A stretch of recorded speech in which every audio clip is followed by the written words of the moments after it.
মায়ের সাথে ঘটে যাওয়া একটি ঘটনা উনি শেয়ার করেছিলেন। তো চলুন এবার ওনার পাঠানো অন্য ঘটনাটি শুনে আসি, যেই ঘটনাটি ওনার ফুফার সাথে ঘটেছিল। ঘটনাটার সময়কাল 1985 থেকে 86 সালের মধ্যে হবে। ওনার ফুফার নামটা সঙ্গত কারণে বলছি না, এটাও বলছি যে উনি একটা ভালো প্রফেশন আসলে ছিলেন না।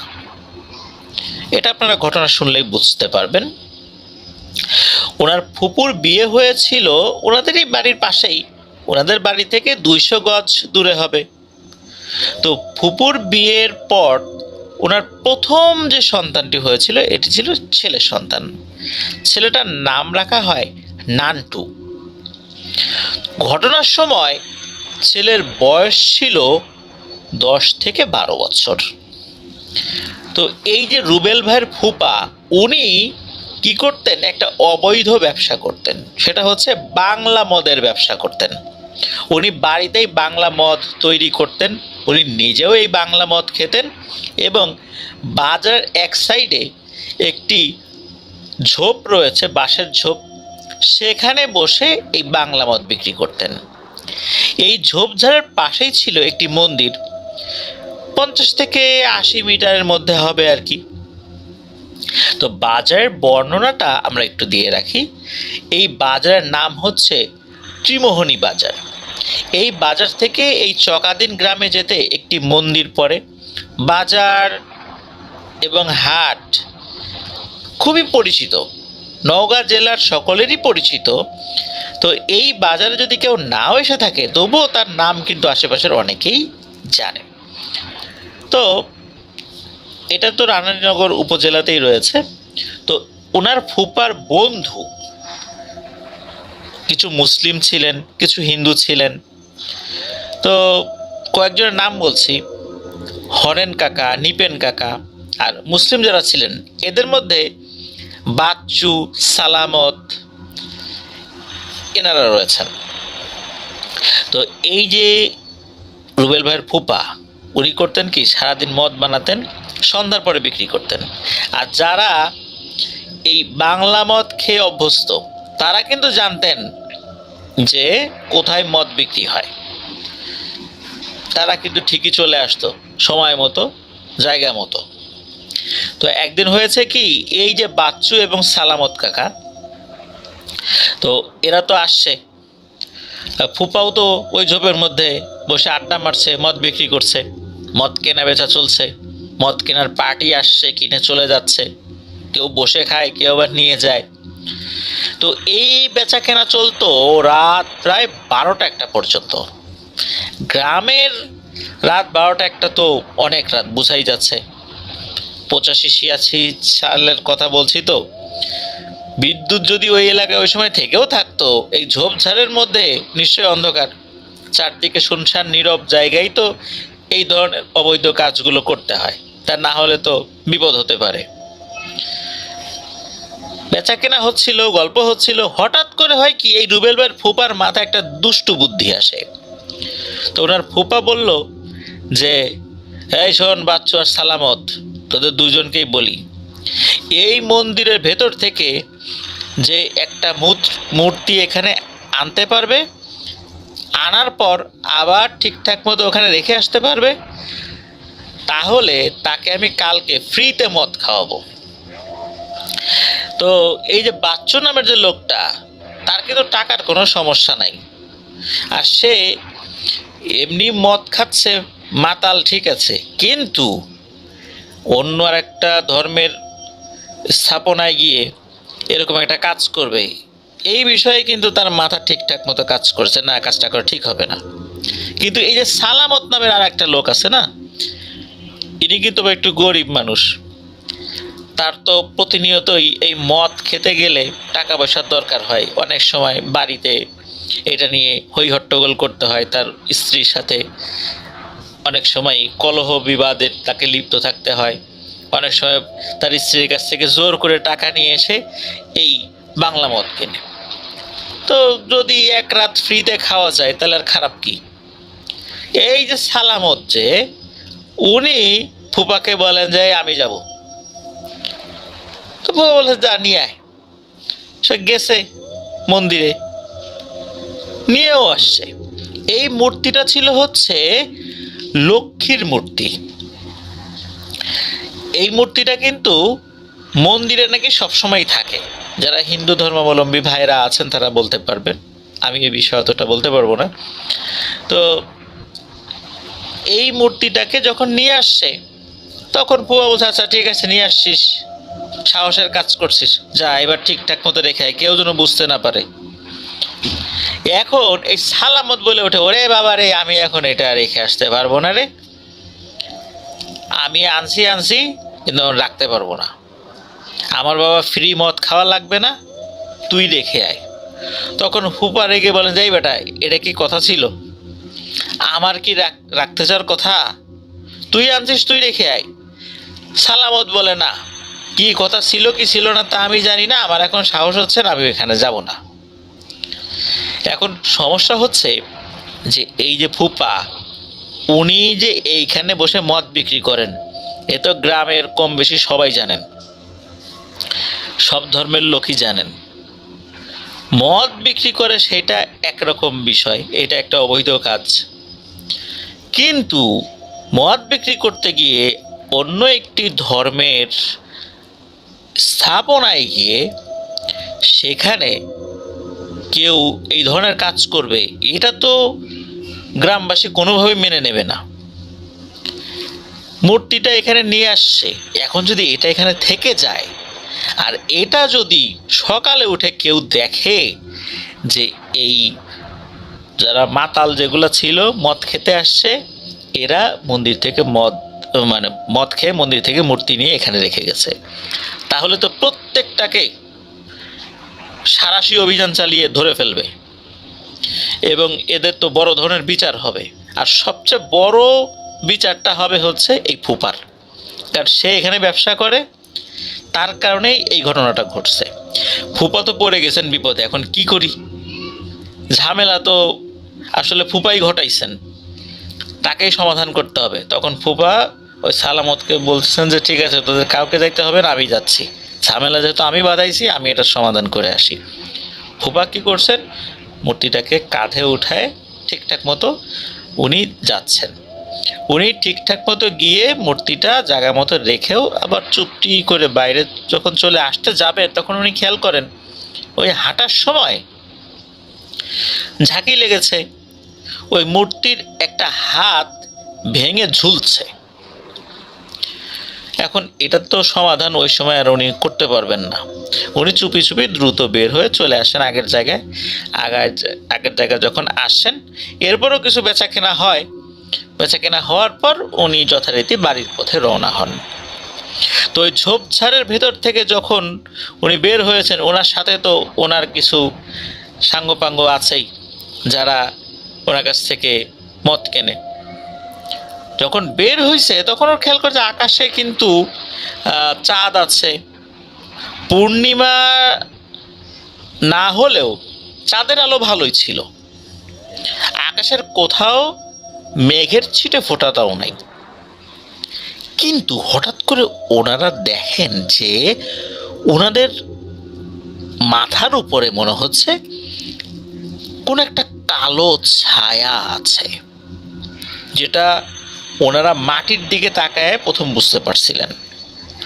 পরে যখন আকাশের দিকে তাকিয়েছেন তখন দেখেন ওনাদের মাথা থেকে হয়তোবা 30-40 হাত উপরে কালো মেঘের মতো কিছু একটা, এটা ভেসে ভেসে আসছে। ওনারা আগাচ্ছেন, ওটাও ভেসে ভেসে আসছে। তো এটা দেখে ওনারা বেশ ভয় পান, কি করবেন না করবেন।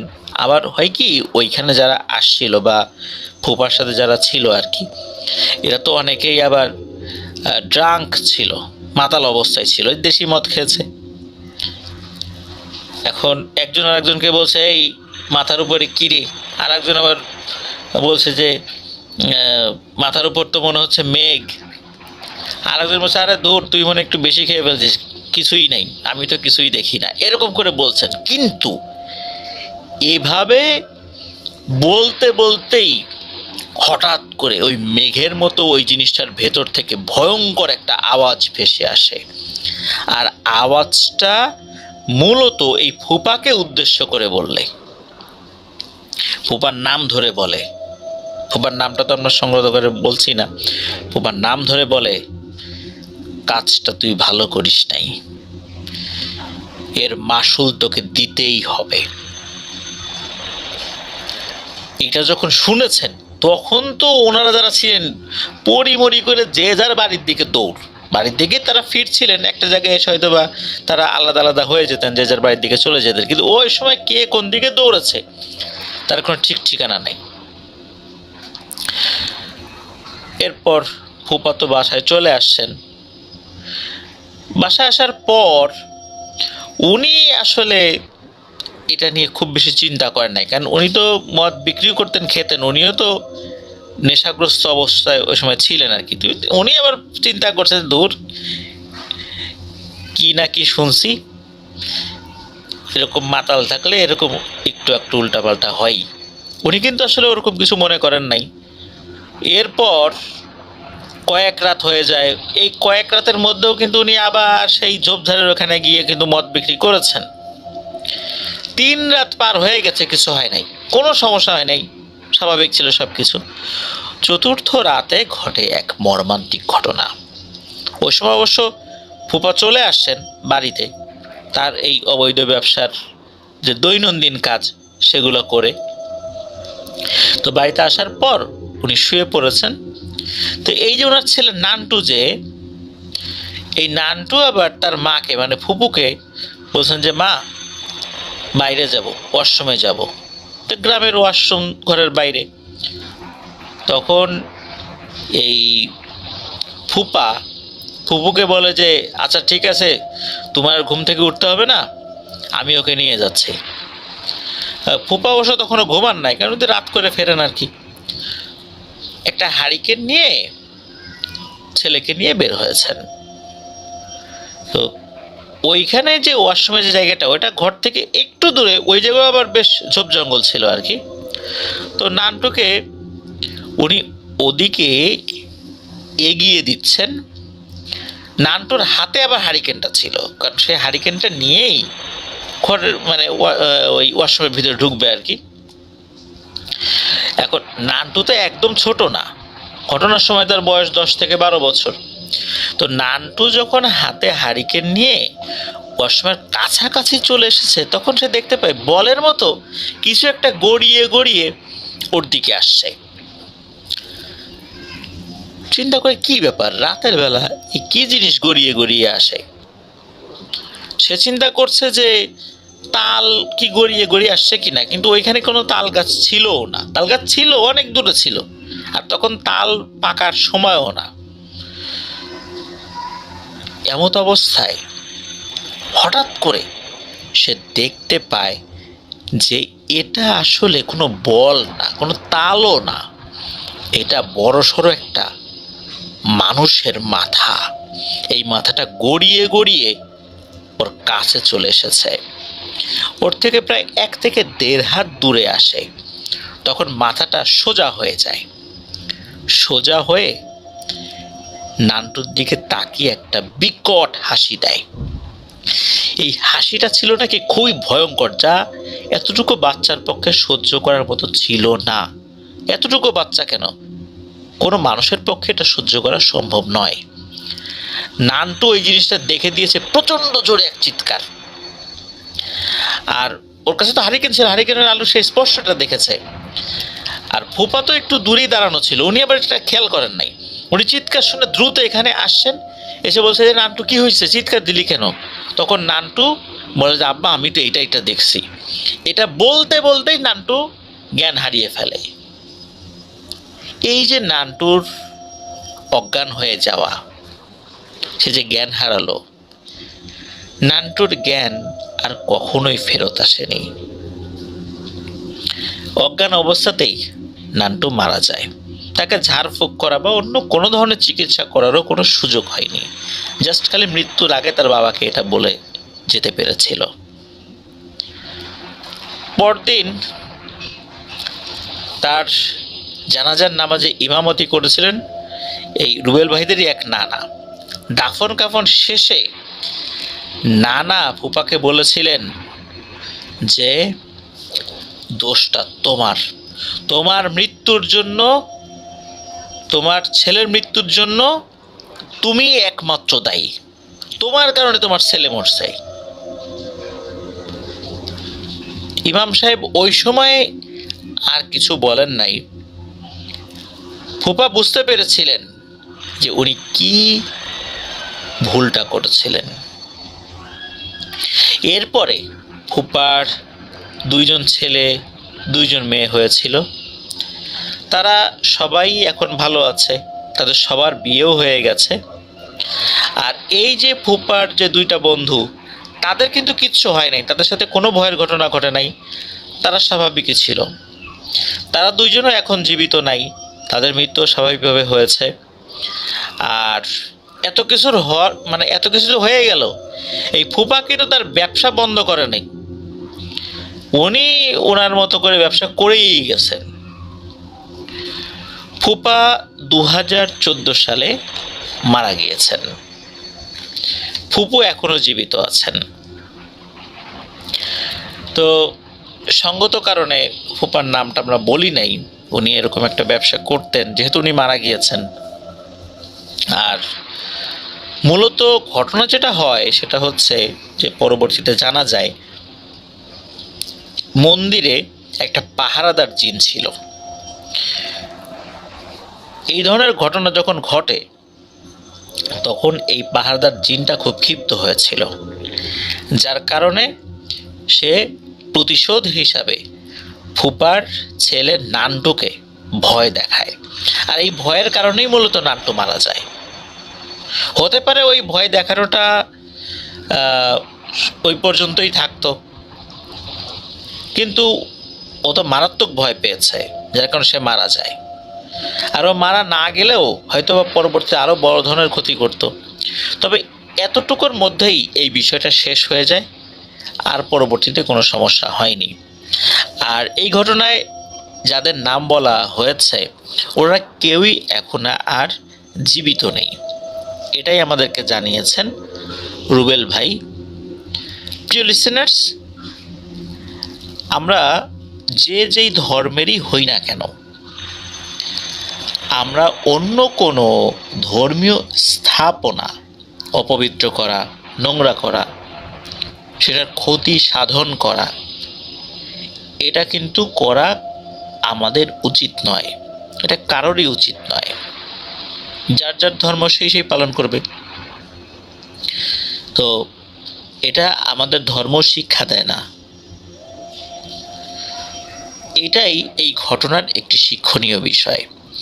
আর এই ধরনের কোনো ঘটনা যদি কেউ ঘটায় ফেলেন, তাহলে এই ঘটনার ক্ষেত্রে আমরা যেটা দেখেছি, আর পূর্বেও আমরা এই ধরনের বিষয়গুলো আমরা দেখেছি যে প্রত্যেকটা উপাসনালয়েই ওই ধর্মের অশরীরীগুলো অবস্থান করে।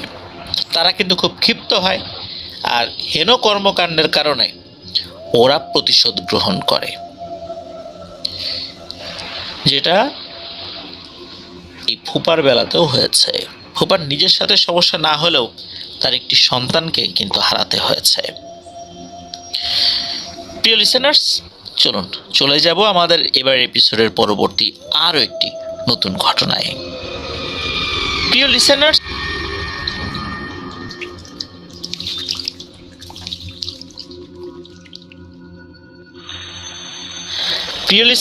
আবারও স্বাগতম জানাচ্ছি আমাদের থার্সডে নাইটের 150তম আয়োজনের নতুন আরও একটি ঘটনায়। এখন যে ঘটনাটি আপনাদের সাথে শেয়ার করতে যাচ্ছি, এই ঘটনাটি আমাদেরকে যিনি পাঠিয়েছেন উনি একজন রেমিটেন্স যোদ্ধা ভাই, ওনার নাম আরজু আহমেদ মুন্না। উনিও সৌদি আরবের রিয়াদে রয়েছেন।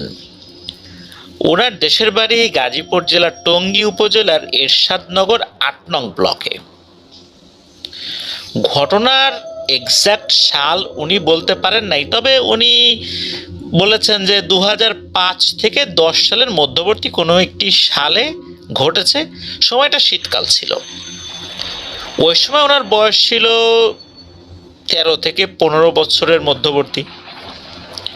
এক সকালবেলা উঠে উনি জানতে পারেন ওনাদেরই পাশের এলাকার এক নানা, সেই নানা দুঃসম্পর্কের আত্মীয় হন ওনাদের, তার নাম হচ্ছে কবির। এই কবির নানার সাথে একটা ভয়ঙ্কর ঘটনা ঘটেছে, উনি আহত। ওনার পরিবারের সদস্যরা কবির নানাকে যখন দেখতে যাচ্ছিলেন উনিও সাথে গিয়েছিলেন। উনি যখন কবির নানাকে দেখতে গিয়েছেন এরপর জানলেন যে কবির নানার সাথে কি ঘটেছিল। সেই ঘটনাটি মূলত আমাদেরকে পাঠিয়েছেন। চলুন ঘটনায় চলে যাই। এই যে কবির নানা, উনি প্রতি রাত্রেই ওনার এক বন্ধুর সাথে নৌকা নিয়ে মাছ ধরতে যেতেন। ওনাদের গ্রাম থেকে 1 কিলোমিটার দূরে নৌকা বেয়ে আরেকটি গ্রামে। ওটা একটা বিল, তবে বিলের যেই অংশটা ওনাদের বাড়ির কাছাকাছি জায়গায় শুরু হয়েছে ওখানে বেশ কয়েকটি গার্মেন্টস আছে। গার্মেন্টসের দূষিত পানিগুলো ওই অংশে পড়ার কারণে পানি খুব ময়লা হয়ে গেছে, ওখানে মাছ আসলে পাওয়া যায় না বললেই চলে। এই কারণেই ওই দূরে ওনাদেরকে যেতে হয়। তো ওনাদের বাড়িটা যেখানে, ওখান থেকে বিলের ওই অংশে আসতে সময় তো লাগেই, 1 কিলোমিটারও প্রায় বেশি একটু। যখন ওনারা নৌকা নিয়ে যান এর মধ্যবর্তী একটি জায়গায় একটা খেলার মাঠ পড়ে। এই যে মুন্না ভাইরা ওখানে খেলাধুলা করতেন আর কি। এই খেলার মাঠের পাশেই রয়েছে একটি বড় পুকুর। এই পুকুরের চারপাশে বাঁশঝাড়, বড় বড় তাল গাছ রয়েছে 8 থেকে 10টা, তারপর তেঁতুল গাছ আছে। জায়গাটা বেশ ভয়ঙ্কর, বেশ কিছু ভয়ের ঘটনা ওখানে ঘটে, এই জন্য ভয়ঙ্কর। আর ভয়ঙ্কর হলেও ওইটার আশেপাশে কিন্তু বেশ কয়েকটা ঘরবাড়িও আছে। এই জায়গাটার সাথে ধান ক্ষেত রয়েছে, ধান ক্ষেতের সাথেই লাগোয়া বিল। সন্ধ্যার পর জায়গাটা খুব নীরব আর ভুতুড়ে হয়ে যায়। তো ঘটনা যখন ঘটে, শীতকাল তো ছিলই, ওই রাত্রে আবার শীতটা খুব বেশি পড়েছে। তো ওনার যে বন্ধু, মানে কবির নানার যে বন্ধু, উনি খবর পাঠান লোক মারফত যে ওনার শরীরটা ভালো লাগছে না, উনি যেতে পারবেন না। সাধারণত ওনারা দুজন মিলে রাত 12টার পরেই বের হয়ে যেতেন। এখন 2 বন্ধু সবসময় একসাথে মাছ ধরেন, এখন এক বন্ধু নাই। কবির নানা ভাবছেন যাবেন কি যাবেন না। এখন সমস্যা দেখা দিল যে কবির নানা তো আসলে এই মাছ ধরার উপরই নির্ভরশীল। উনি ওনার পরিবার নিয়ে চলেন এই মাছ বিক্রির টাকা দিয়ে। এখন এক রাত যদি না যান তাহলে পরের দিন বাড়ির খাবার উনি কিনবেন কিভাবে? 2 বন্ধু মিলেই তো সবসময় মাছ ধরেন, এখন কি আর করা, একাই যেতে হবে। উনি একাই যাওয়ার সিদ্ধান্ত নিলেন। বের হয়ে গেলেন বাড়ি থেকে রাত 12:30টার কিছু সময় পর। এরপর নৌকায় উঠে নৌকা চালানো শুরু করলেন।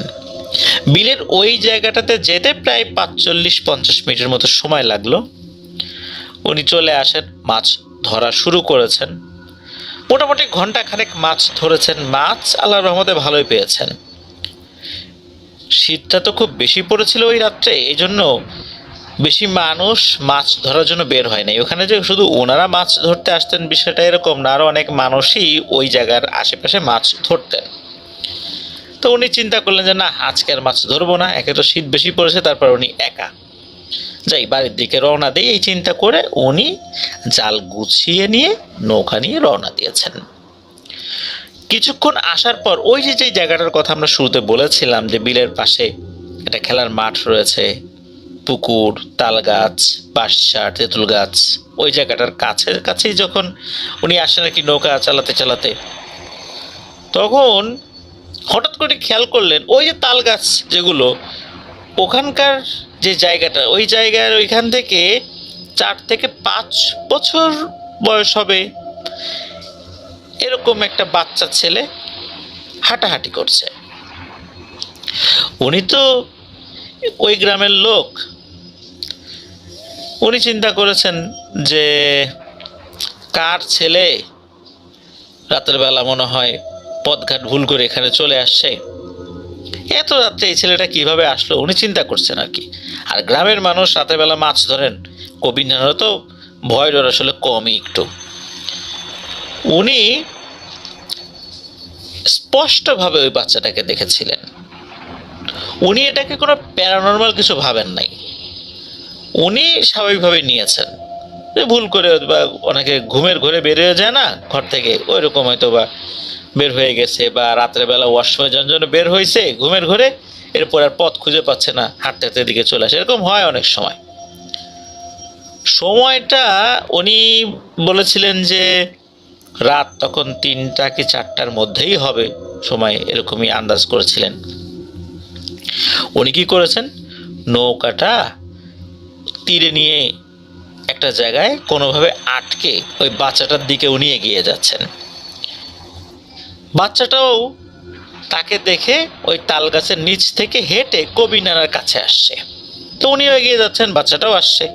তা কাছাকাছি আসার পর কবির নানা জিজ্ঞেস করছেন, এ কিরে, তুই কোন বাড়ির রে, এত রাত্রে এখানে কিভাবে আসলি? ওই বাচ্চাটা না কিছু বলে না। কয়েকবারই একই কথা জিজ্ঞেস করতেই বাচ্চাটা বলে ওঠে, এ কবির, মাছ দে। এতটুকু বয়সী একটা বাচ্চা ছেলে, কবির নানা যিনি মধ্যবয়স্ক, উচ্চতা তার প্রায় 6 ফিট, এইরকম একটা বয়স্ক মানুষকে বলছে এ কবির, মাছ দে, এটা একটা বেয়াদবি। উনি বেশ অবাক হয়েছেন। উনি বলছেন যে এই কি করছ তুই, মাছ দে মানে? আরে তুই মনে হয় ভুল করে চলে আসছিস এই সাইডটাতে, এই সাইডটা কিন্তু ভালো না, চল চল আমার নৌকায় ওঠ, তোকে বাড়িতে দিয়ে আসি। কোন বাড়ি তোর? তখন ওই বাচ্চাটার ভয়েস আরো চেঞ্জ হয়ে যায়। শুরুতে বলেছিল বাচ্চার কণ্ঠে, কিন্তু এবার মনে হচ্ছে বেশ গম্ভীর এবং বয়স্ক লোকের কণ্ঠে বলে ওঠে, হে কবির, তোকে না মাছ দিতে বলছি, তোর নৌকায় মাছ আছে না, দে মাছ দে। এই কথা বলেই বাচ্চাটা নিজেই ওই নৌকার দিকে চলে যায়। নৌকায় ওঠার পর নৌকার উপরে কিন্তু একটা পাত্র ছিল, যে পাত্রের মধ্যে মাছগুলো রাখা ছিল। সে কি করেছে, বড় একটা হা করেছে, হা করে ওই মাছ রাখার যে পাত্রটা এটা উঁচু করে মুখের মধ্যে ঢেলে দিয়েছে। মুহূর্তের মধ্যে মাছগুলো সে খেয়ে শেষ করে ফেলে। এইবার কবির নানা বুঝতে পারেন যে এটা স্বাভাবিক কিছু না, যেহেতু উনি অনেক বছর যাবৎ মাছ ধরেন, এইটা যে এই মেছো পিশাচ এটা বুঝে গেছেন। আর এই প্রথম উনি এমন ভয়ানক জিনিসের সামনাসামনি হলেন।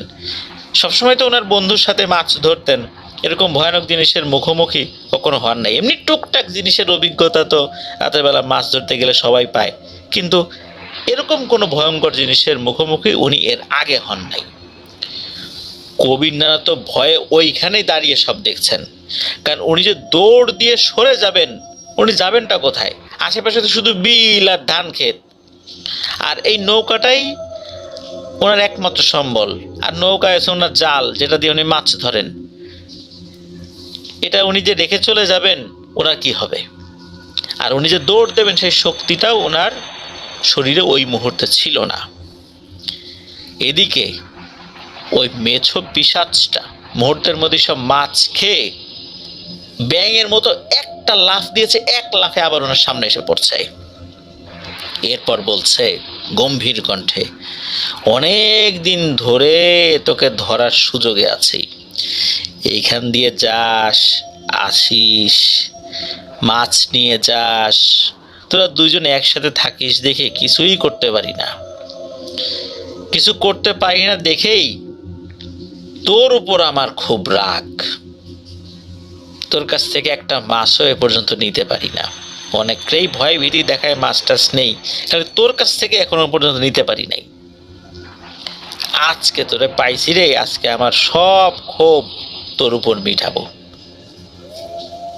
এই কথা বলেই ওই পিশাচটা কবির নানাকে প্রচন্ড জোরে এক ধাক্কা দেয়।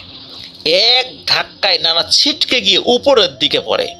মানে নিচ দিকে তো ঢালু, ওই বিল পানি, এইটা না, উনি উপরের দিকে গিয়ে পড়েছেন এক ধাক্কায়। আর ধাক্কা দেওয়ার পর নানা যখন পড়ে গেছেন, এরপরে ওই বাচ্চাটা নানার বুকের উপর উঠে বসে। নানা তখন কোনো রকমের ধাক্কা দিয়ে ওই পিশাচটাকে একটু দূরে ফেলে দেন। আর তখন নানা দেখেন যে মুহূর্তের মধ্যেই তার চোখের সামনেই এই বাচ্চাটা বড় সাইজের একটি কুকুরে রূপান্তরিত হয়। আর কুকুরের রূপান্তরিত হয়েই নানার উপর ঝাঁপিয়ে পড়ে, নানাকে আক্রমণ করে, নখ দিয়ে আঁচড় দেয়, দাঁত দিয়ে কামড় বসিয়ে দিয়েছে, একদম রক্তারক্তি অবস্থা। নানা আসলে এই কুকুরটার সাথে পেরে উঠছিলেন না। তার শরীরটা মুহুর্মুহু আক্রমণে ক্ষত বিক্ষত করে ফেলছিল। নানা বুঝতে পারেন যে তার বাঁচার আর কোনো আশা হয়তো বা নাই। এমত অবস্থায় উনি যতটুকু দোয়া কালাম জানতেন সেটা পড়তে থাকেন। ওই সময় কুকুরটা খুব একটা বেশি আক্রমণ করতে পারছিল না দোয়া কালাম পড়ার কারণে। এরই মধ্যে নানা দোয়া পড়তে পড়তে একটি ছোট্ট লাঠির মতো বা কাঠির মতো কিছু খুঁজতে থাকেন, পেয়েও যান। বিভিন্ন জায়গায় এরকম ছড়িয়ে ছিটে থাকে আর কি। তো এটা দিয়েই উনি মাটির উপর একটা বৃত্ত এঁকে ফেলেন। যখনই বৃত্ত এঁকেছেন তখন ওই বৃত্তের মধ্যে ওই কুকুরটা ঢুকতে পারে না। নানা ওই বৃত্তের মাঝখান বরাবর বসে পড়েন, মাথা নিচু করে বসে পড়েন। ভয়ে আসলে ওইটার দিকে উনি তাকাতে পারছেন না। ওই জিনিসটা বৃত্তের চতুর্দিকে ঘুরপাক খাচ্ছে আর গড় গড় গড় গড় শব্দ করছে, তার উপর আক্রমণ করতে আসছে। মাঝে মাঝে হয় কি, ওই কুকুররূপী অবয়বটা পেছন দিকে সরে যায়। অনেক সময় আমরা দেখি না, কুকুর বা অন্য কোনো কিছু আক্রমণ করার জন্য পেছন দিকে সরে গিয়ে তীব্র গতিতে আবার ঝাঁপিয়ে পড়ে। তো ওই অবয়বটা আক্রমণাত্মক ভঙ্গিতে পেছন দিকে সরছে, মানে হচ্ছে সে শক্তি সঞ্চয় করছে, এখনই আবার সামনের দিকে আক্রমণ করবে দৌড়ে এসে। তো সে কি করে, সামনের দিকে দৌড়ে আসতে থাকে, মনে হচ্ছে এখনই বৃত্ত ভেদ করে ভিতরে ঢুকে কবির চাচাকে ছিন্ন ভিন্ন করে ফেলবে। কিন্তু যতই চেষ্টা করুক ওই বৃত্তের সীমানা এসে সে থেমে যায়, সে আর আসতে পারে না। মনে হচ্ছে অদৃশ্য কোনো একটা কাচের দেয়াল চতুর্দিকে তৈরি হয়ে গেছে, সে বারবার ওখানে এসে বাধা প্রাপ্ত হচ্ছে। বৃত্ত আকারে কাজটা কবির নানা 10 থেকে 12 সেকেন্ডের মধ্যে করেছিলেন বলে উনি জানিয়েছিলেন আর কি। তো এভাবে চলছিল। কবির নানা প্রচণ্ড ভয় পাচ্ছিলেন, উনি মাথা নিচু করেছিলেন, ভয়ে সামনের দিকে তাকাতে পারছিলেন না। তো ওনার তো ভয়ে কলিজা ফেটে মরে যাওয়ার উপক্রম হয়েছিল। পিশাচটা একটা পর্যায়ে কুকুরের রূপ পরিবর্তন করে আরো ভয়ঙ্কর ধরনের রূপ ধারণ করতে থাকে, ভয়ঙ্কর ভয়ঙ্কর আওয়াজ করতে থাকে। নানা মাঝে মাঝে হালকা করে মাথাটা উঁচু করে দেখছিলেন যে ওই পিশাচটা কি করছে। উনি কিন্তু বেশ সাহসী মানুষ ছিলেন, কিন্তু ঘটনার যে ভয়াবহতা ওনার সামনে হচ্ছিল এতে করে বেশ ভয় পেয়ে গেছিলেন। যতই সাহসী মানুষ থাক না কেন, এই অবস্থায় সাহস কতক্ষণ ধরে রাখা যায়।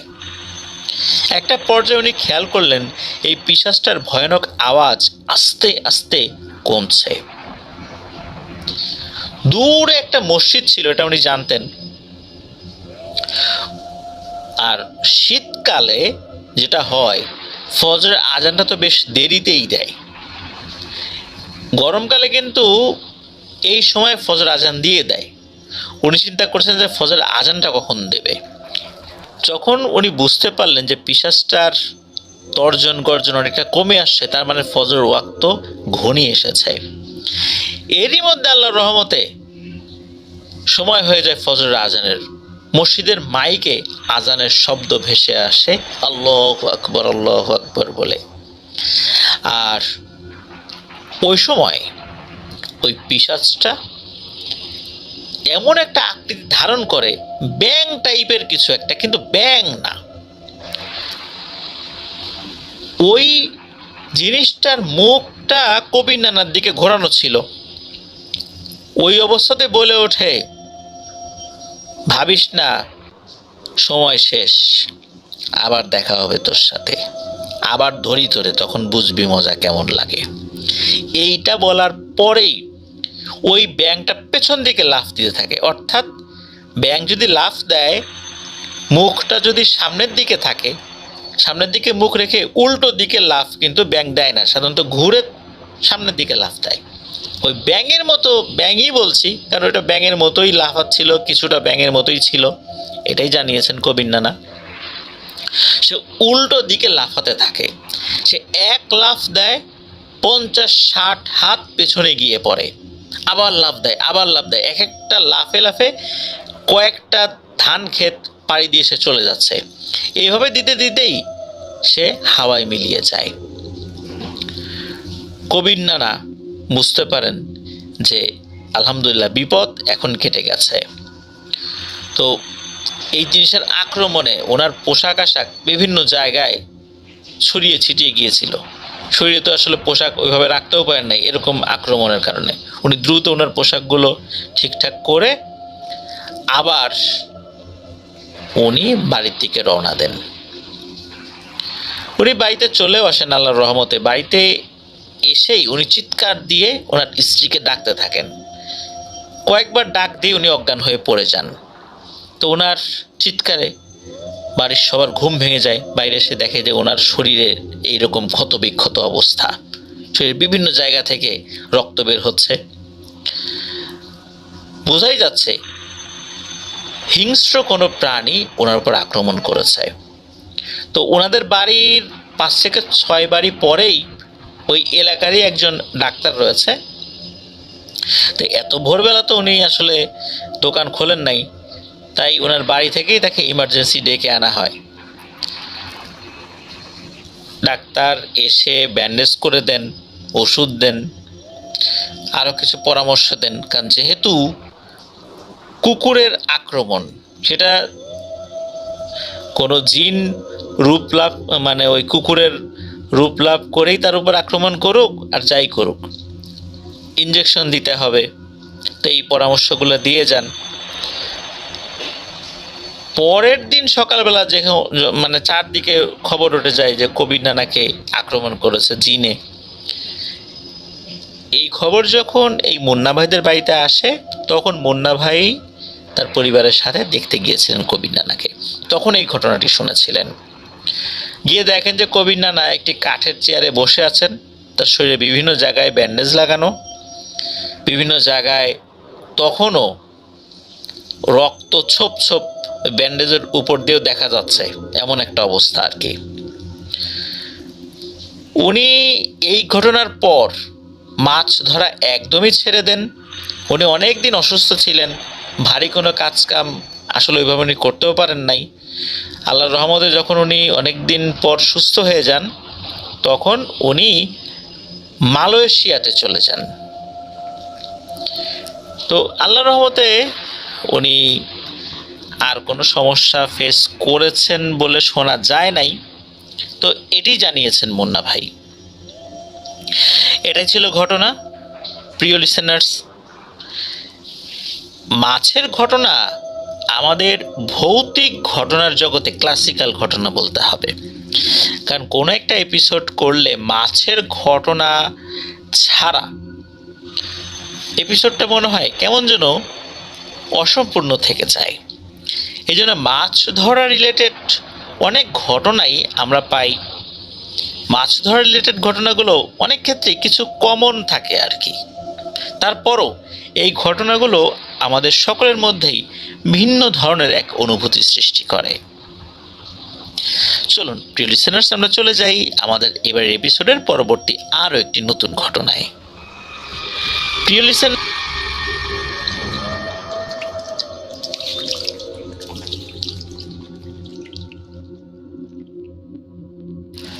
লিসেনার্স, দেশের বাইরের একটি ঘটনা হলে কেমন হয়?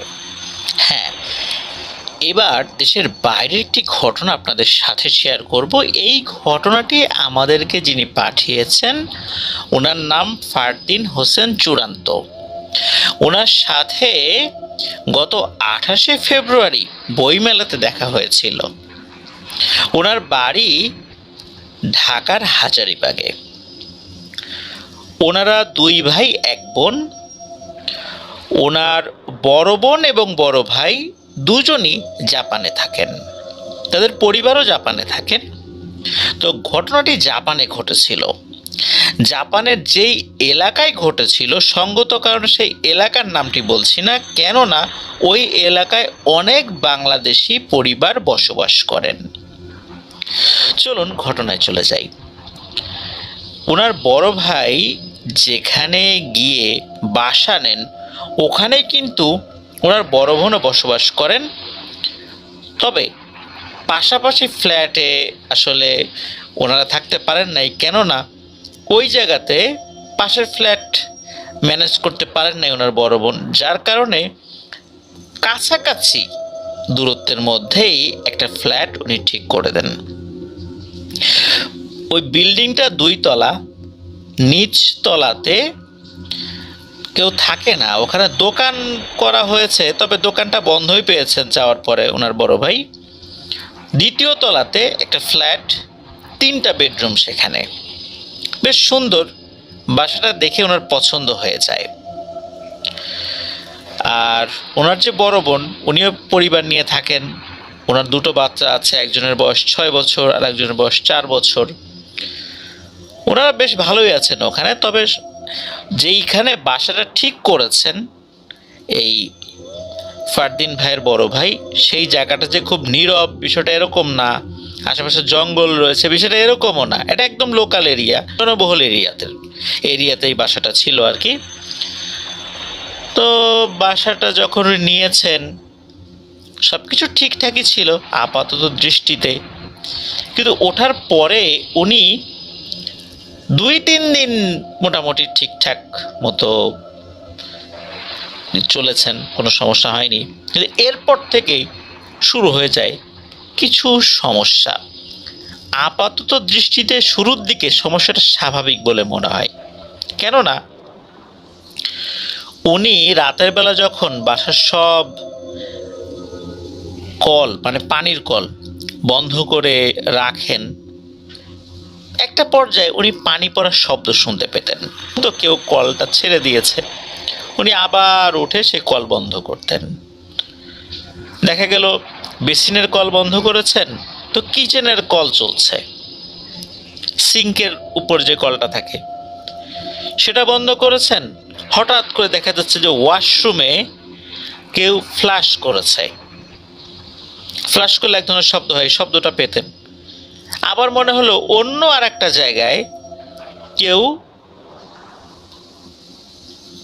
পানির ট্যাপ ছেড়ে দিয়েছে, আবার সেটা বন্ধ করেন। দেখা গেল একটু আগে যে ওয়াশরুম থেকে বের হয়ে আসছেন পানির ট্যাপ বন্ধ করে, সেই ওয়াশরুমে আবার কেউ শাওয়ার ছেড়ে দিয়েছে, মনে হচ্ছে কেউ গোসল করছে। জাপানে যারা বসবাস করেন তারা জানিয়েছেন, বা আমরা যতটুকু জানি, যে ওখানে পানি, বিদ্যুৎ, এই যে ইউটিলিটি বিল, এটা কিন্তু আসে ব্যবহারের উপরে। বাংলাদেশে কিন্তু গ্যাসের প্রিপেইড মিটার আছে, বিদ্যুতের প্রিপেইড মিটার আছে, ঠিক তেমনি ওখানে পানিরও প্রিপেইড সিস্টেম রয়েছে, অথবা পোস্টপেইড সিস্টেমও আছে বিভিন্ন জায়গায়। যে যতটুকু ব্যবহার করবে সেই অনুযায়ী বিল আসবে। এই জন্য জাপানে পানি, বিদ্যুৎ, গ্যাস এগুলো ব্যবহারে মানুষ খুব মিতব্যয়ী এবং খুব সচেতন। পানি যে এইভাবে পড়ছে, বিল তো উঠছে। এইভাবে যদি বিল উঠতে থাকে তাহলে তো সমস্যা। আসলে সমস্যাটা কোথায়, কেন এইভাবে ভিন্ন ভিন্ন জায়গায় পানি পড়ছে?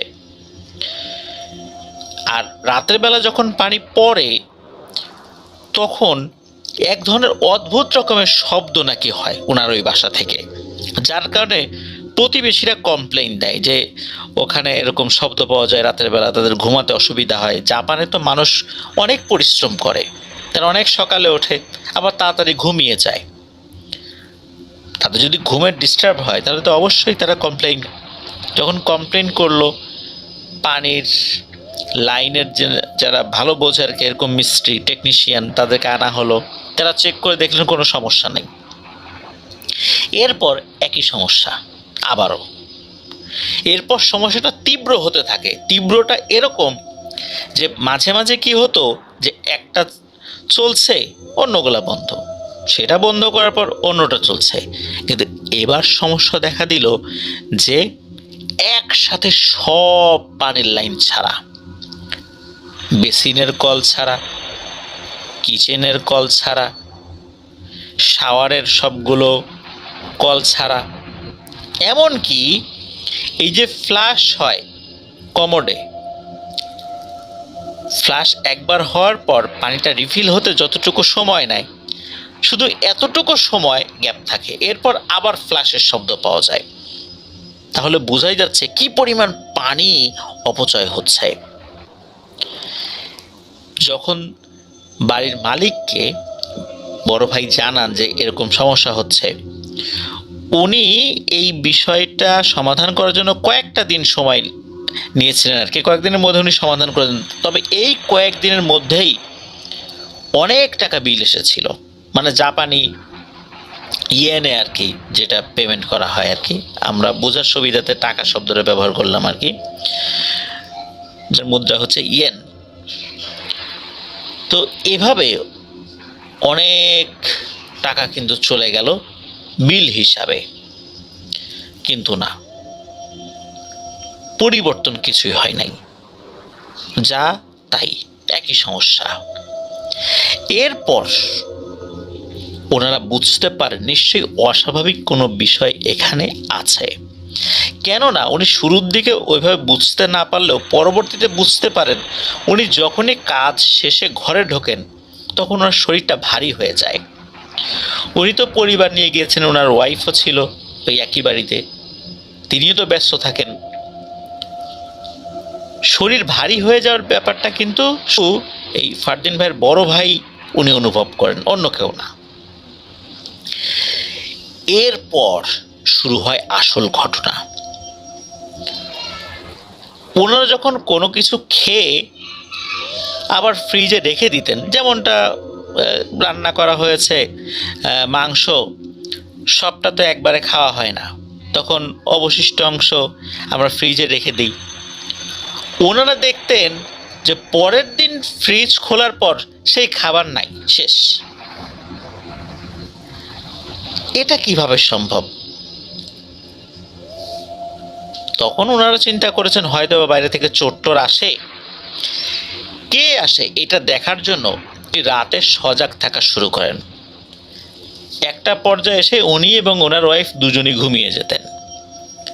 অনেকটা সময় ঘুমের ভান ধরে পড়ে থাকলেও একটা সময় এসে ওনারা দুজনই ঘুমিয়ে পড়তেন, কারণ তো সেই সকালে উঠতে হয়, কাজ করতে হয়, মাঝখানে তো আসলে ওরকম বিশ্রাম নাই, কতক্ষণ আর জেগে থাকা যায়। তো এরকম পানির লাইন ছাড়া, খাবার নাই, এরকম কিছু চলছে। একদিন কি হয় যে ওনার শরীরটা ভালো লাগছিল না, উনি অফিসে আর যান নাই, সারাদিন বাসায় ঘুমিয়ে কাটিয়েছেন। যেহেতু সারাদিন বাসায় ঘুমিয়ে কাটিয়েছেন, সারাদিন ঘুমালে রাত্রেবেলা তো ঘুম আসতে দেরি হয়, তাই না? উনি চিন্তা করেন আজ রাত্রে দেখব আসলে ঘটনাটা কি, কে পানির কল ছাড়ে, কে খাবার খায়। তো ওনার স্ত্রী ঘুমিয়েছিলেন, উনি জেগে আছেন। হঠাৎ করে একটি শব্দ ওনার কানে আসে। উনি সেই শব্দের উৎস ধরে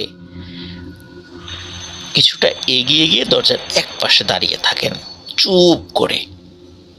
উনি দেখলেন যে ওনাদের ঘরে তো 3টা বেডরুম আছে, এর মধ্যে একটা বেডরুমের কোনো জানালা নাই, শুধু দরজা।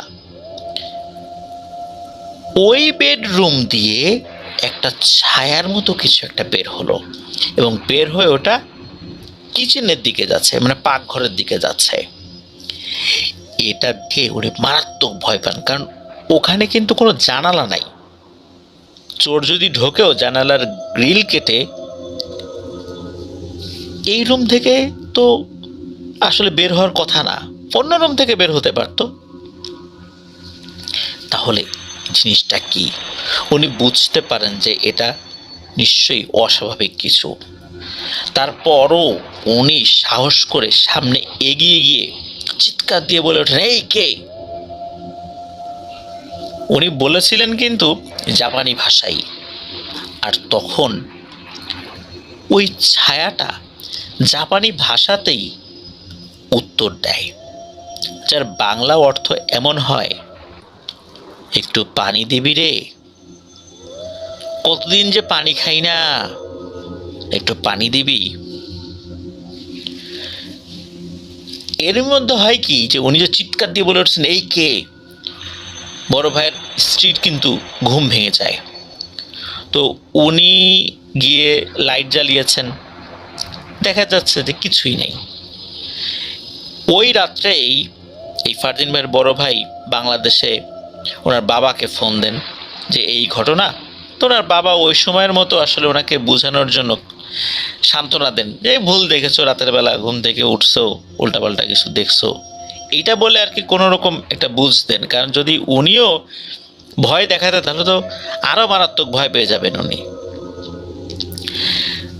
এরপর আসি আরো একটি ঘটনায়।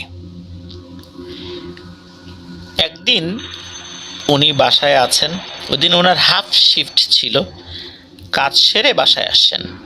ওই সময় উনি একাই ছিলেন। উনি এসে দেখেন এক ভয়ঙ্কর জিনিস। দেখেন যে ওনাদের যেই ডাইনিং টেবিল, এই ডাইনিং টেবিলের উপরে একটা মহিলা অবয়ব বসে আছে, কিন্তু এই অবয়বটা দেহটা আধা পচা, বিভিন্ন জায়গায় মাংস নাই, সেখানে হাড় বেরিয়ে গেছে, বিশ্রী দুর্গন্ধ। এই অবয়বটা টেবিলের উপরে বসে গ্লাসে পানি খাচ্ছে। উনি এই দৃশ্য দেখার সাথে সাথে মারাত্মক রকম ভয় পান। ভয় পাওয়াটাই স্বাভাবিক। আর ওই সময় ওনার চোখ যায় ওই বেডরুমটাতে, যেই বেডরুম থেকে একটা ছায়া অবয়বকে বের হতে উনি দেখেছিলেন।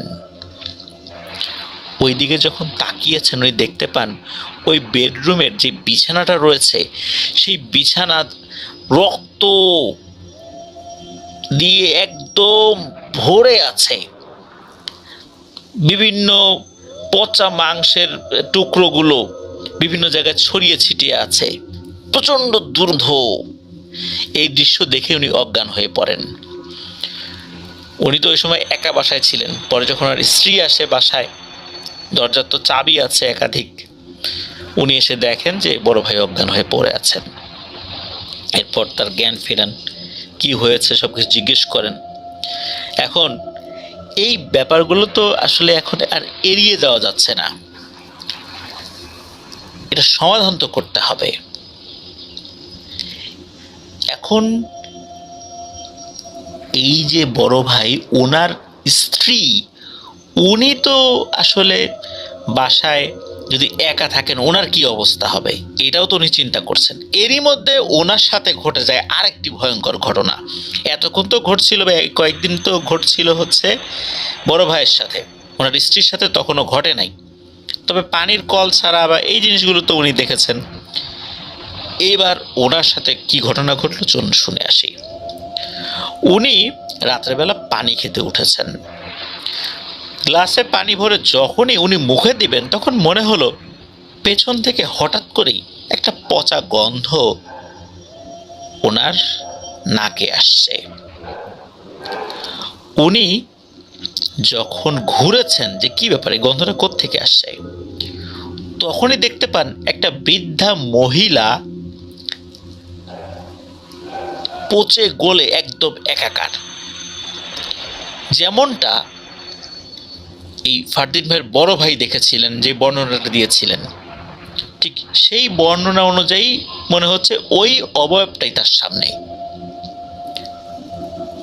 সে তখন বলে ওঠে জাপানি ভাষায়, আমাকে একটু পানি খেতে দে না, দে না পানি, কতদিন পানি খাই না।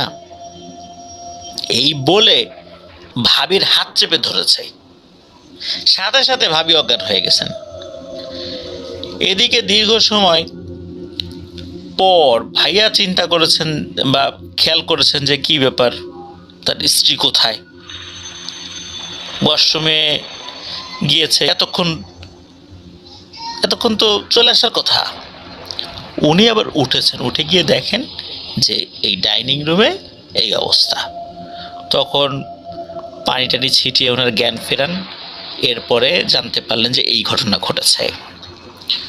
ওনারা আর এক মুহূর্ত দেরি করে নাই, সাথে সাথে ওনারা দুজন গিয়ে এই ফারদিন ভাইয়ের বড় বোনের বাসায় উঠে পড়েছেন। সেখানে থেকেই পরবর্তীতে বাসা পাল্টিয়েছেন, ওদের মালামাল যা ছিল প্রয়োজনীয় জিনিসগুলো যেগুলো নিয়ে আসা যায় সেগুলো পরিবর্তন করেছেন। পরবর্তীতে খোঁজ নিয়ে জানা যায় যে ওই যে বাসাটা, এই বাসাটাতে একটা বৃদ্ধা মহিলা থাকতেন, উনি ওখানে মারা গিয়েছিলেন। এরপরেই এই সমস্যা শুরু হয়েছে। প্রিয় লিসেনার্স, আপনাদের হয়তোবা মনে থাকবে যে জাপান থেকে এর আগেও কিন্তু আমরা ঘটনা পেয়েছিলাম। একটি পরিবার, ওনারা আমাদেরকে ঘটনা পাঠিয়েছিলেন, সেখানেও প্রায় একই ধরনের ঘটনা ঘটেছিল। আমাদেরকে কিন্তু ওনারা যে ঘটনা জানিয়েছিলেন, যে কারণটা জানিয়েছিলেন, একই কারণ এই ফারদিন ভাইও জানিয়েছেন। সেটা হচ্ছে যে জাপানের যারা মানুষ, ওনাদের গড় আয়ু বেশি, অনেক দিন বেঁচে থাকেন আল্লাহর রহমতে। দেখা যায় যে মানুষ যখন বৃদ্ধ হয়ে যায়, তার ছেলে মেয়েরা কাজে ভিন্ন ভিন্ন জায়গায় চলে যায়, বৃদ্ধ বৃদ্ধা ওনারা একাই বাড়িতে বসবাস করেন। ওনারা ওই বাড়িতে নিঃসঙ্গ অবস্থায় মারা গেলেও তাদের দেখার কেউ থাকে না। যদি কেউ একা থাকেন ওই বাড়িতে, তাহলে তো কথাই নাই। মারা যাওয়ার বেশ কিছুদিন পরে গিয়ে খোঁজ খবর পাওয়া যায় যে উনি মারা গিয়েছেন। এরপর যখন ডেড বডি উদ্ধার করা হয়, তারপর যথাযথ নিয়মে সৎকার করা হয়, এরপর এই বাড়িগুলো সহজে ভাড়া হয় না। এটাই কিন্তু আমরা জেনেছিলাম পূর্বে জাপানের এরকম একটা ঘটনা যখন আমরা প্রচার করেছিলাম।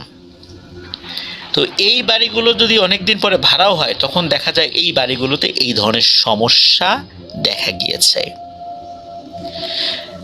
সবাই অনুমান করে যে ওই বাড়িতে যেই মহিলাটি থাকতেন, নিশ্চয়ই মৃত্যুর পূর্বে উনি খুব তৃষ্ণার্ত ছিলেন, পানি খেতে পারেননি, যার কারণে মারা গিয়েছেন উনি। আর এরপরই যেই ঘটনাগুলো এখানে ঘটছে, যে অভাবটাকে দেখা যায়, সে পানি খেতে চায়। মানুষ মারা গেলে আত্মা তো আর ফেরত আসে না, কিন্তু এই ধরনের জায়গাগুলোতে যখন জিনেরা এসে আশ্রয় নেয়, তখন তারা এই জায়গাগুলোকে আরো হন্টেড করানোর জন্য এই ধরনের ঘটনাগুলো ঘটায়, এভাবে মানুষকে ভয় দেখায়। ওই ঘটনার সাথে সম্পর্ক আছে এমন কোনো একটা বিষয় বারবার সামনে নিয়ে আসে।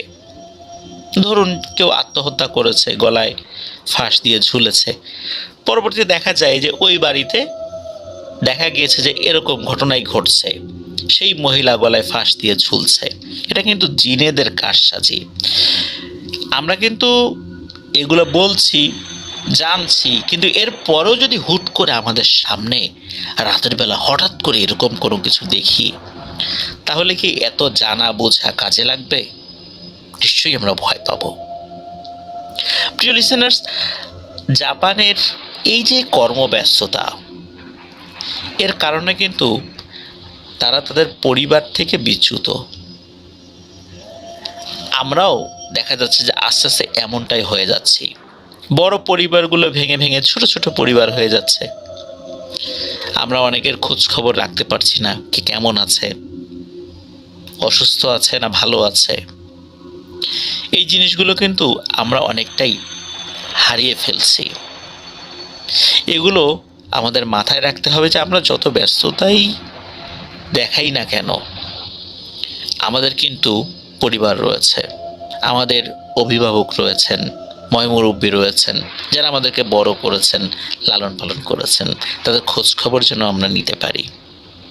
প্রিয় লিসেনার্স, চলুন চলে যাব আমাদের এবার এপিসোডের পরবর্তী আরেকটি নতুন ঘটনায়।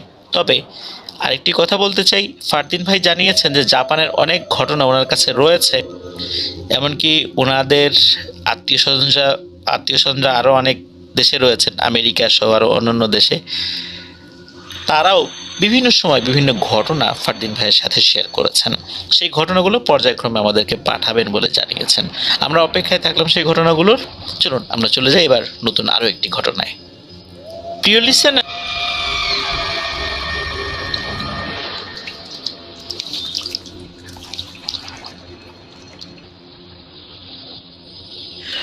লিসেনার, চলুন এখন একটি গ্রামের ঘটনা আপনাদের সাথে শেয়ার করি। এই ঘটনাটি আমাদেরকে যিনি পাঠিয়েছেন তার নাম মোহাম্মদ ইমন। ওনার বাড়ি সাতক্ষীরা জেলার সদর উপজেলার বাঁশদোহা ইউনিয়নের বাঁশদোহা গ্রামে। এই ঘটনাটি 2008 কি 9 সালে ঘটেছিল। আর এখানে 3টি ঘটনা রয়েছে, যেই ঘটনাগুলো একই বছরেই ঘটেছিল। চলুন প্রথম ঘটনায় যাই। প্রথম ঘটনাটা ঘটে এই ইমন ভাইয়ের বাবার সাথে। ওনার বাবা একজন ব্যবসায়ী, কাছাকাছি একটা বাজার রয়েছে, সেখানে ওনার ব্যবসা রয়েছে। ওখান থেকে কাজ শেষ করে বাড়িতে ফিরছিলেন। রাত তখন আনুমানিক 11টা 11:30 বাজে। তো 2008-9 সালে রাত 11টা 11:30 যে আহামরি রাত এটাও বলা যাবে না।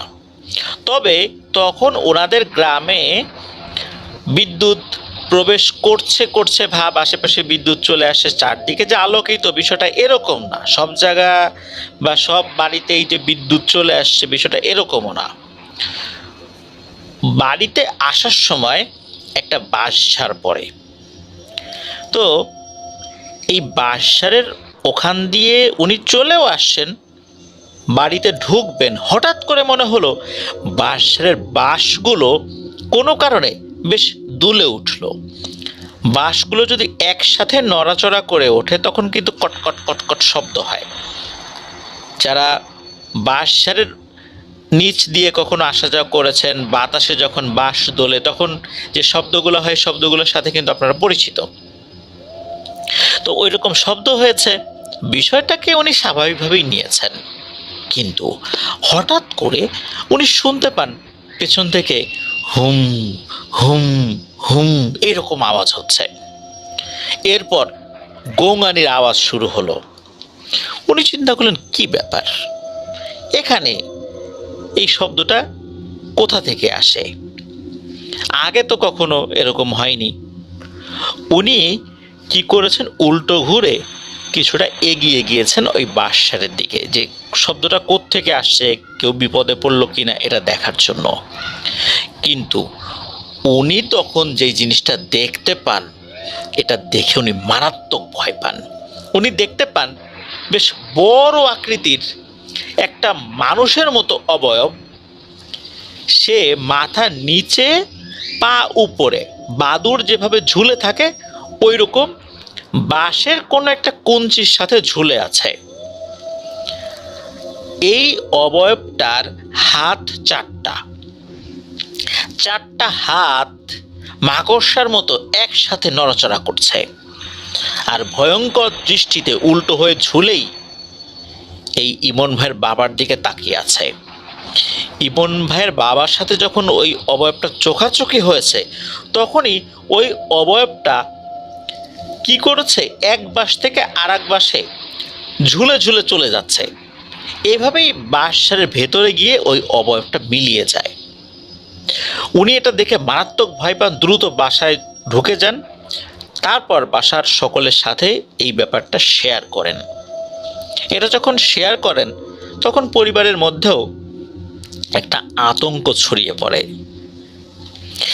এরপরে আসি যে এই ইমন ভাইয়ের মেজ দাদা, কারণ ওনার দাদারা হচ্ছেন 5 ভাই, মানে 5 দাদা রয়েছেন আর কি।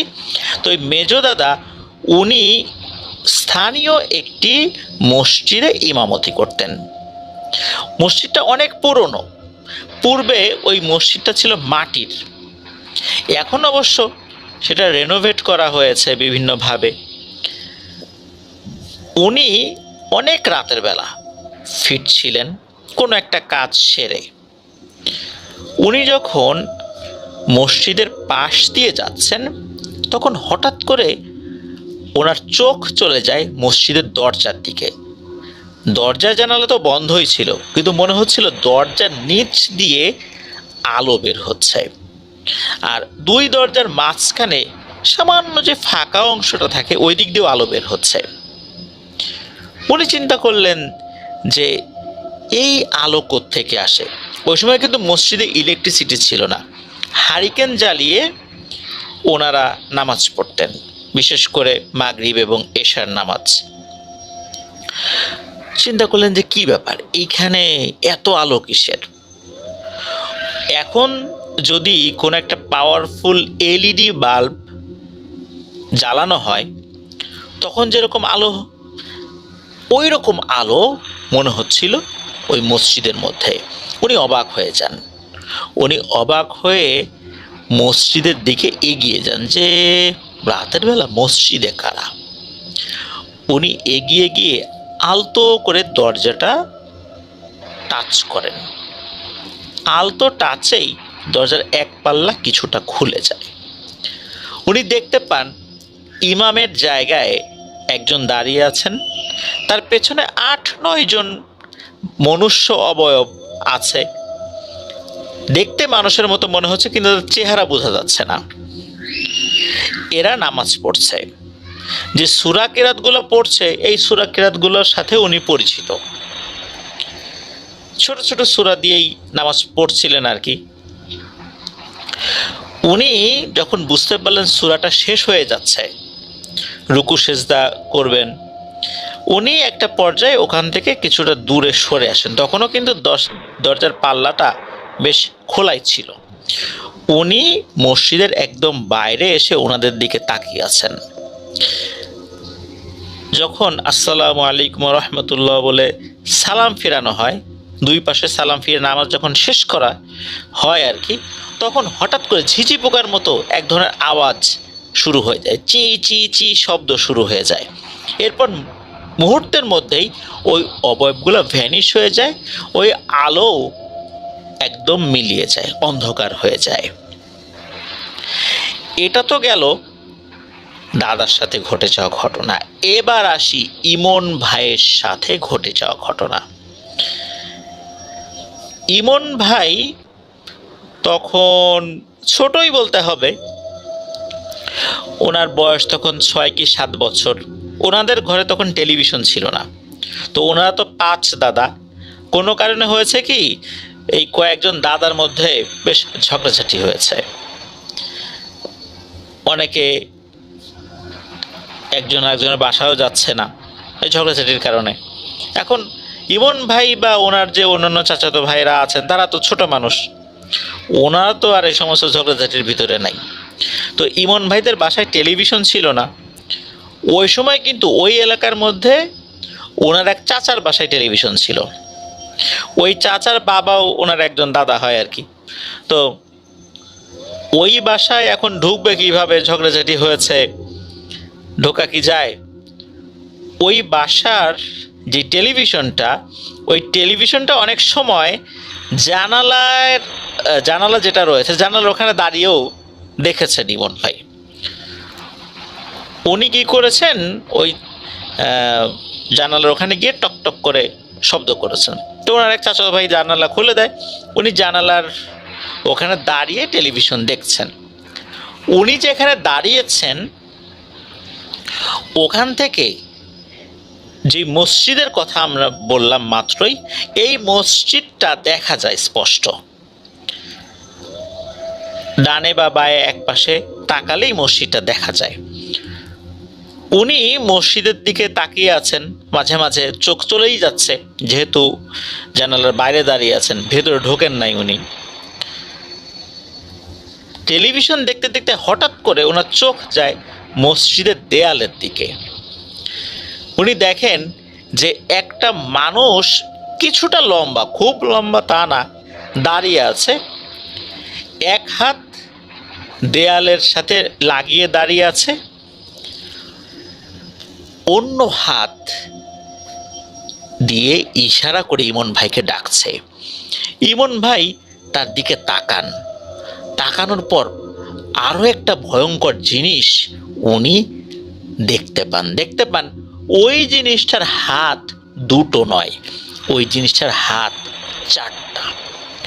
দুই হাত কোমরে দিয়ে রেখেছে, মানে আমরা অনেক সময় দুই হাত কোমরে রাখি না, ওইভাবে রেখেছে। এক হাত দেয়ালের সাথে ঠেস দিয়ে রেখেছে, অন্য হাত দিয়ে ইশারা করে ডাকছে। একটা পর্যায়ে শব্দ করেই ডাকে, ইমন, ইমন, এদিকে আয়, এদিকে আয়, এদিকে আয়, এইভাবে ডাকছে। তো এটা দেখার পর এই ইমন ভাই উনি চিন্তা করেছেন যে কি ব্যাপার, এটা আবার কে। উনি চিন্তা করছেন ওনার কোনো চাচা হবেন আর কি। তো এটা আসলে প্রথম দিকে উনি বুঝতে পারেন নাই ওইভাবে। এরপর উনি ভেতর থেকে ওনার এক চাচা আছে, চাচাকে বলছে যে চাচা, একজন দাদার নাম বলছে, মেজো দাদা বা কোন একজনের নাম বলেছে যে দাদার কি 4 হাত নাকি? তখন চাচা বলছে, আরে দূর, কি বলিস এগুলা, মানুষের আবার 4 হাত হয় নাকি? তখন উনি কিছুটা ভয় পেয়ে যান যে তাহলে আমি কি দেখলাম এটা। এরপর উনি টেলিভিশন দেখা বন্ধ করে বাড়ির দিকে হাঁটা শুরু করেছেন। হঠাৎ করে ওনার কাছে মনে হলো ওনার পাশে কেউ একজন হেঁটে যাচ্ছে। অনেক সময় আমরা যদি সোজা তাকিয়েও যাই, পাশ দিয়ে যদি কেউ হেঁটে যায়, তার চেহারা না দেখলেও আমরা কিন্তু বুঝতে পারি যে পাশ দিয়ে একজন যাচ্ছে। উনি তখন আবার তাকান তার দিকে, এবারও দেখতে পান ওই 4 হাতওয়ালা ওই অবয়বটা। এবার ওই অবয়বটা তার দিকে একটু রেগে তাকিয়ে পেছন দিকে ঘুরে লাফানো শুরু করল, লাফিয়ে লাফিয়ে মসজিদের অন্য পাশে চলে গিয়ে মিলিয়ে গেল। এটা দেখুন মারাত্মক ভয় পান, দ্রুত বাসায় চলে আসেন। তো এটাই ছিল ঘটনা। পরবর্তীতে একজন হুজুরের মাধ্যম দিয়ে ওনারা জানতে পারেন যে এই জায়গাটাতে একটা 4 হাতি পিশাচ আস্তানা গেড়েছে। আবার এখানে 10-12 জন খুব ভালো পরহেজগার জিনও রয়েছে যারা এই মসজিদে নামাজ পড়ে। আর এই জিনদের কারণেই এই পিশাচটা এই বাড়িসহ আশেপাশের বাড়ির লোকজনদেরকে তেমন একটা ক্ষতি করতে সক্ষম হচ্ছে না, তবে মাঝে মাঝে সে ভয় দেখায়। এবং কাউকে যদি সে তার গ্রিপে একবার পায়, মানে তার করায়ত্ত, বা সে যদি কাউকে একটা করায়ত্ত করে নিতে পারে, তাহলে কিন্তু তার বড় ধরনের ক্ষতি হয়ে যাবে।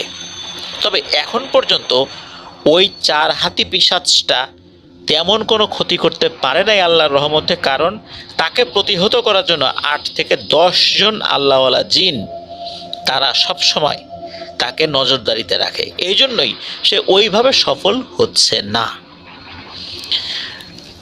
এটাই ছিল ঘটনা। ওই মসজিদের ওখানে মূলত বেশ কিছু বিষয় রয়েছে। কারণ হচ্ছে যখন ওই মেজো দাদা উনি যখন ওই 8 থেকে 10 জন অবয়বকে দেখেছিলেন, মসজিদের জায়গা নিয়ে একটা ঝামেলা হওয়ার কারণে কিছুদিন মসজিদটা পরিত্যক্ত অবস্থায় ছিল। এই জন্যই মূলত উনি যখন ওদিক দিয়ে যাচ্ছিলেন হঠাৎ করে চমকে উঠেছিলেন যে কী ব্যাপার, মসজিদের ভিতরে কি। এরপর উনি কিন্তু আগ্রহ নিয়ে ভেতরে দেখেছেন যে বিষয়টা এরকম। তো এটাই ছিল ঘটনা। ধন্যবাদ জানাচ্ছি ইমন ভাইকে, দারুণ 3টি ঘটনা আমাদের সাথে শেয়ার করেছেন। ছোট ছোট 3টি ঘটনা, তবে 3টি ঘটনা একটা অন্যের সাথে সম্পর্কযুক্ত। আশা করছি আপনার কাছ থেকে আরও অনেক ঘটনা ইনশাল্লাহ আমরা পাবো। প্রিয় লিসেনার্স, চলুন চলে যাব আমাদের এবারের এপিসোডের পরবর্তী আরও একটি নতুন ঘটনায়।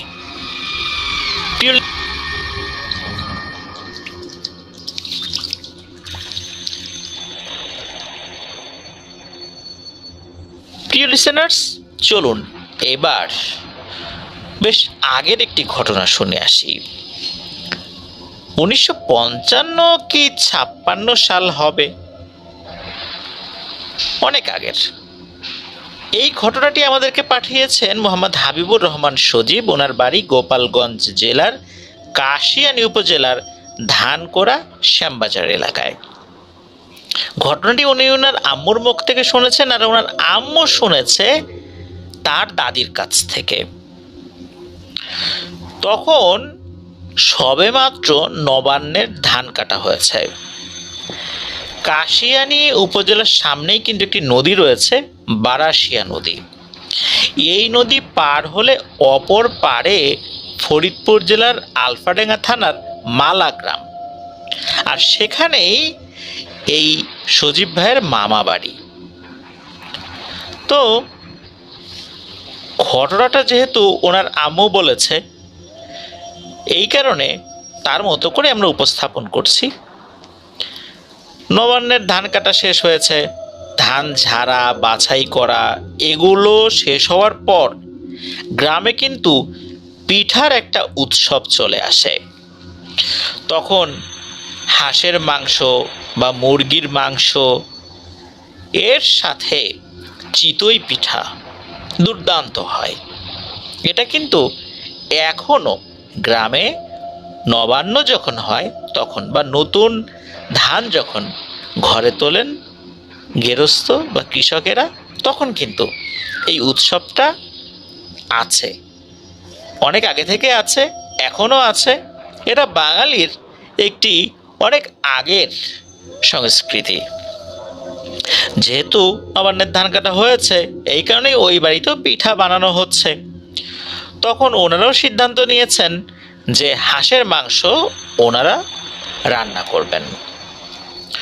আশেপাশে ওনাদের যে আত্মীয় স্বজনরা ছিলেন তাদেরকেও দাওয়াত দেওয়া হয়েছিল। তখন কিন্তু এই সজীব ভাইয়ের আম্মু অনেক ছোট মানুষ, পিঠা বানানো হলে তো আশপাশ দিয়ে ঘোরাফেরা করেই আর কি। তো তখন ওনার দাদিও, মানে সজীব ভাইয়ের আম্মুর দাদি, উনি তো পিঠা বানাচ্ছিলেন আর কি। তার নাতি নাতনির সাথে গল্প করছেন, নাতি নাতনিরা আসে, একটা করে পিঠা নেয়, চলে যায় হাতে নিয়ে। আবার পুরুষ সদস্যরা ঘরের ভিতরে বসে আছেন। পিঠা এক খোলা বলে, যে একবারে যতটুকু আমার এক খোলা বলে আর কি, এরকম এক খোলা বানানো হওয়ার পর সেটা আবার ভিতরে দিয়ে আসেন, তারা খায়, খেতে খেতে আবার আর এক খোলা হয়ে যায়, এরকম করে চলছে। কিন্তু অনেকক্ষণ ধরে পিঠা বানাচ্ছে, মানুষ খাচ্ছে, পরিবারের যারা সদস্যরা আছেন, আত্মীয় স্বজন আসছেন, তারা খাচ্ছে। তো নর্মালি কিন্তু এই নবান্নের পিঠা বানানোটা রাতের বেলা হয়ে থাকে আর কি, কারণ সারাদিন অনেক কাজ থাকে, গৃহস্থ বাড়িতে অনেক কাজ থাকে, বাড়ির যারা মহিলারা রয়েছেন তারাও কিন্তু অনেক কাজ করেন। এই জন্যই ওনারা রাতের বেলা, বিশেষ করে এশার নামাজের পর পিঠা বানাতে বসেন। তো পিঠা বানাচ্ছেন ওই সময়ে কিন্তু রাত 9টা 10টা মানে কিন্তু অনেক রাত। সাধারণত ওই সময়ে সন্ধ্যার পরপরই মানুষ খেয়ে দিয়ে ঘুমিয়ে পড়তো, সেখানে 9টা 10টা বেজে গেছে, কেউ টেরই পায় নাই যে এত রাত হয়ে গেছে। তো উনি যে মাঝে মাঝে পিঠা নিয়ে ঘরে যান, দিয়ে চলে আসেন। ওই সময় হয়েছে কি, হঠাৎ করে বেড়ার ওপাশে মনে হচ্ছে বেশ ভারী কোনো জিনিস গড়িয়ে গড়িয়ে একবার এপাশে যায় একবার ওপাশে যায়। উনি চিন্তা করেন কী ব্যাপার, এত ভারী জিনিস ওখানে কি? যখন ওই জিনিসটা গড়িয়ে গড়িয়ে এক পাশে যায় অন্য পাশে যায়, তখন মনে হচ্ছে যে মাটি কিছুটা কাঁপছে। হঠাৎ করে হয় কি, বেড়ার নিচ দিয়ে যে ফাঁকা অংশ থাকে ওই দিক দিয়ে একটা কালো হাত, চিকন লিক একটা কালো হাত, লোমশ হাত ঢুকে পড়ে। ওই হাতটা ঢোকার পর হাতের সামনে যে আঙ্গুল আছে, আঙ্গুল দিয়ে ইশারা করছে যে আমার হাতে কয়েকটা পিঠা দিবি, আমি পিঠা খাবো, দে আমাকে কয়েকটা পিঠা দে। রান্নাঘরের পেছনে আসলে অনেক বড় বড় গাছ ছিল, ওই গাছের পেছনে আবার ফাঁকা বিল ছিল। এখন দাদি তো অনেক সাহসী মানুষ, উনি যখনই দেখেছেন এই লোমশ কালো হাত, ওনারা দেখে আর বুঝতে বাকি রইল না যে এটা কিসের হাত। অনেক সময় এরকম ঘটনা উনি শুনেছেন যে পিঠা বানানোর সময় এরকম এসে পিঠা চায়, মাছ ভাজার পর এরকম এসে মাছ চায়, তখন কি করতে হয়, গরম কিছু ছ্যাঁকা দিয়ে দিতে হয়, তাহলে এরা চলে যায়। তো উনি ওই গল্প তো বিভিন্ন সময় শুনেছেন ময় মুরব্বির মুখে, যেটা আমরা এখনো শুনি। তো উনি করছেন কি, যেই একটা কাঁচির মতো জিনিস দিয়ে এই চিতই পিঠাটা তুলতে হয় ছাঁচ থেকে, মানে গরম ছাঁচ থেকে তুলতে হয়, উনি বলছেন কি, দাঁড়া রে কাউয়া, তোর পিঠা দিতেছি দাঁড়া। এই বলে উনি ওই কাঁচিটা, ওটা তো এমনিও গরম ছিল, আর উনি তখন আরও একটি গরম করে ওই হাতের উপরে চাপ দিয়ে ধরেছেন। যখনই উনি এই কাজটা করেছেন, ওই পাশ থেকে তো প্রচণ্ড আর্তনাদ করে উঠছে, ওরে বাবারে, মারে, মরে গেলাম মরে গেলাম। কিন্তু ওই হাতটা যে টান দিয়ে সরিয়ে নেবে এটা কিন্তু হচ্ছে না, হাতটা ওরকমই আছে। আর উনি ওই গরম কাঁচিটা ওই হাতের উপর চেপে ধরে রেখেছেন, ওই হাতটা নড়াতেই পারছে না। একটা পর্যায়ে উনি ওই কাঁচিটা হাতের উপর থেকে যখন তুলে ফেলেছেন, তখন ওই হাতটা সরে চলে যায়। বেড়ার ওপাশ থেকে ছটফটের আওয়াজ শুনতে পান উনি, মনে হচ্ছে একবার এপাশ থেকে ওপাশে কোনো জিনিস যাচ্ছে দৌড়ে, ওপাশ থেকে এপাশে আসছে, মানে খুব যন্ত্রণায় কেউ ছটফট করছে এরকমটা মনে হচ্ছে। তো উনি যে চিৎকার চেঁচামেচি শুনছেন, বিষয়টা এরকম না। তবে বেশ অনেকক্ষণ পর সব কিছু স্বাভাবিক হয়ে যায়। উনি ঘরের সবাইকে বিষয়টা খুলে বলেন যে এই এই ঘটনা ঘটেছে। উনি যখন এই ঘটনাটি ঘটিয়েছেন, তখন অবশ্য ওনার আশেপাশে কেউ ছিল না। পরিবারের সদস্যরা বলেন যে আজকের পিঠা বানাতে হবে না, দ্রুত কাজ শেষ করে ফেলো। তো ওই সময়ের মতো কাজ শেষ করে উনি ঘরে চলে যান। পরদিন সকালবেলা এই চুলার ভিতরে যেই ছাইগুলো হয়েছে, এই ছাইগুলো একটা পাত্রে তোলার পর উনি ছাইগুলো ফেলে দেওয়ার জন্য যখন রান্নাঘরের পেছনের অংশটিতে গিয়েছেন, তখন ওখানে দেখেন একটি মরা কাক পড়ে আছে। দেখে মনে হচ্ছে কিছুক্ষণ আগেই মারা গেছে। প্রিয় লিসেনার্স, এই অংশটুকু পর্যন্ত আপনাদের কাছে কমন মনে হতে পারে যে এরকম ঘটনা আমরা আগেও শুনেছি, হ্যাঁ আমিও নিজেও শুনেছি। এবার আসেন এর পরে কি হয়েছে সেটা জানি। এই ঘটনার পর থেকে সজীব ভাইয়ের আম্মুর দাদির মধ্যে বেশ কিছু পরিবর্তন লক্ষ্য করা যায়। তিনি 5 ওয়াক্ত নামাজ পড়তেন আগে থেকেই আর কি। তো তিনি যখন নামাজ পড়তে বসেন, তখন বসে আছেন তো বসেই আছেন, রুকু সিজদার কোনো খবর নাই। 2 রাকাতের সময় বসে আছেন, আর ওঠারও নাম নাই, বসারও নাম নাই, রুকু সিজদারও নাম, মানে একটা ধ্যানমগ্ন হয়ে গেছেন, এমন একটা অবস্থা। ওনার আসলে সেন্স কাজ করছে না।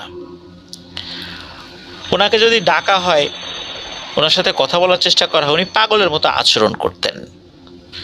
আর উনি মাঝে মাঝে উঠোনের মধ্যে বসে একটা কাঠি নিয়ে কিছু একটা দাগাদাগি করতেন মাটির উপরে। আবার মাঝে মাঝে এমন কোনো একটা ভাষা উনি মাটির উপর লিখতেন, যেটা আসলে আরবি না, হিন্দি না, উর্দু না, ফার্সি না, এটা যে আসলে কী ভাষা এটা কেউ বুঝতে পারতেন না।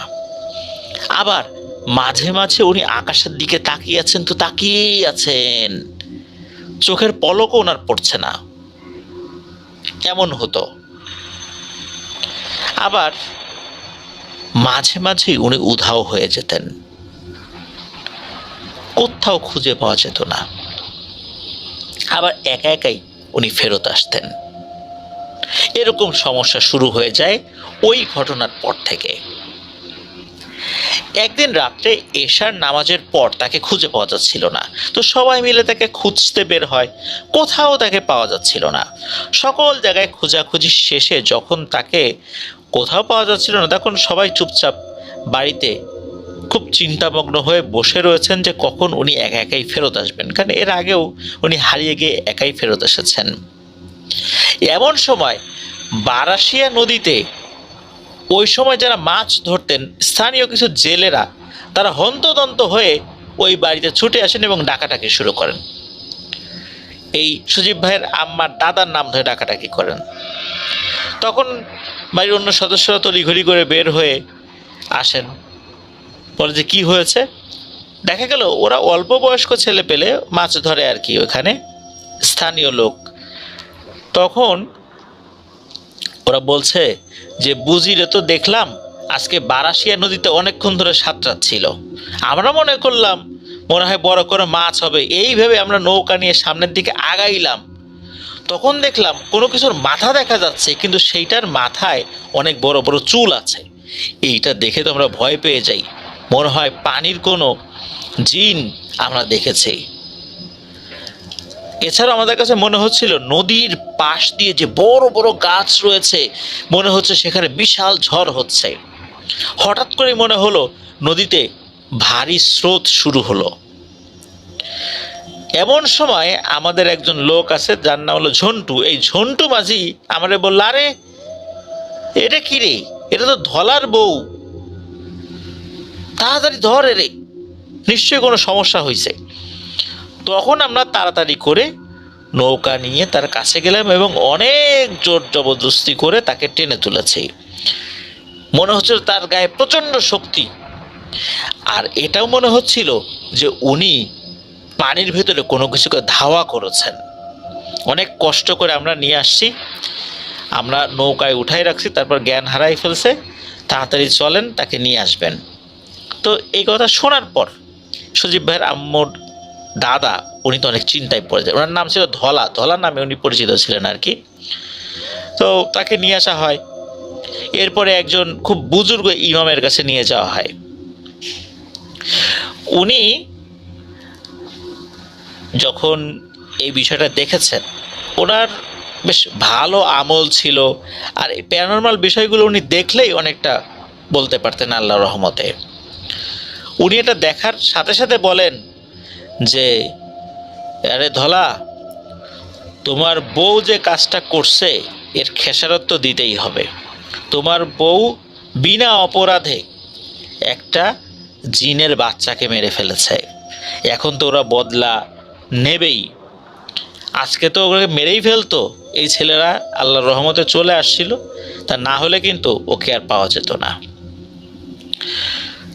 একথা বলার পর ওই হুজুর অনেক চেষ্টা করেছেন জিনকে হাজির করার জন্য, ওনার মতো করে উনি রুকিয়া শুরু করেছেন। একটা পর্যায়ে তার উপর জিন হাজির হয়, মানে সজীব ভাইয়ের আম্মুর দাদির উপরে জিন হাজির হয়। তখন ওই হুজুরকে তারা জানায় যে ঘটনা কি হয়েছে। তখন ওই জিনদের মধ্যে যে বাবা আর কি, সে হাজির হয়েছে, এসে বলছে যে আমার সন্তানকে বিনা দোষে হাতে ছ্যাঁকা দিয়ে মেরে ফেলেছে। ও কি ভুল করেছে, একটা পিঠাই তো খেতে চেয়েছিল, তা একটা পিঠা দিয়ে দিলে কি হতো? ওর কি এমন বয়স হয়েছে, ও কি এত কিছু বোঝে যে মানুষের কাছে আসতে হবে না, মানুষ অনেক নিষ্ঠুর হয়, ও তো এটা বোঝে না। উল্টো কি করেছে, ওকে মেরেই ফেলেছে, ইচ্ছাকৃতভাবে ওকে মেরেছে, আর এই কারণে এর বংশ আমি নির্বংশ করে দেব। কথা বলার পর আসলে হুজুর বুঝতে পারলেন যে এর কথা ঠিক, নিঃসন্দেহে বিনা কারণেই তাকে হত্যা করা হয়েছে। এখন সন্তান হারা পিতামাতা তাদেরকে কিভাবে বুঝাবে, বোঝানোর তো আসলে কোনো উপায় নাই, ভয় ভীতি দেখানোই যাবে না, তাহলে আরও বিপদ, কারণ এখানে অপরাধটা হচ্ছে মানুষের। এরপর ওই হুজুর অনেক অনুরোধ করেন, ক্ষমা চান। একটা পর্যায়ে ওই মারা যাওয়া জিনের পিতা বলে ওঠে, আমি এখনকার মতো একে ছেড়ে যাচ্ছি, তবে কোনো না কোনো ক্ষতি আমি করবই, এটা আমার ওয়াদা, আর আমরা ওয়াদার বরখেলাপ করব না কখনোই।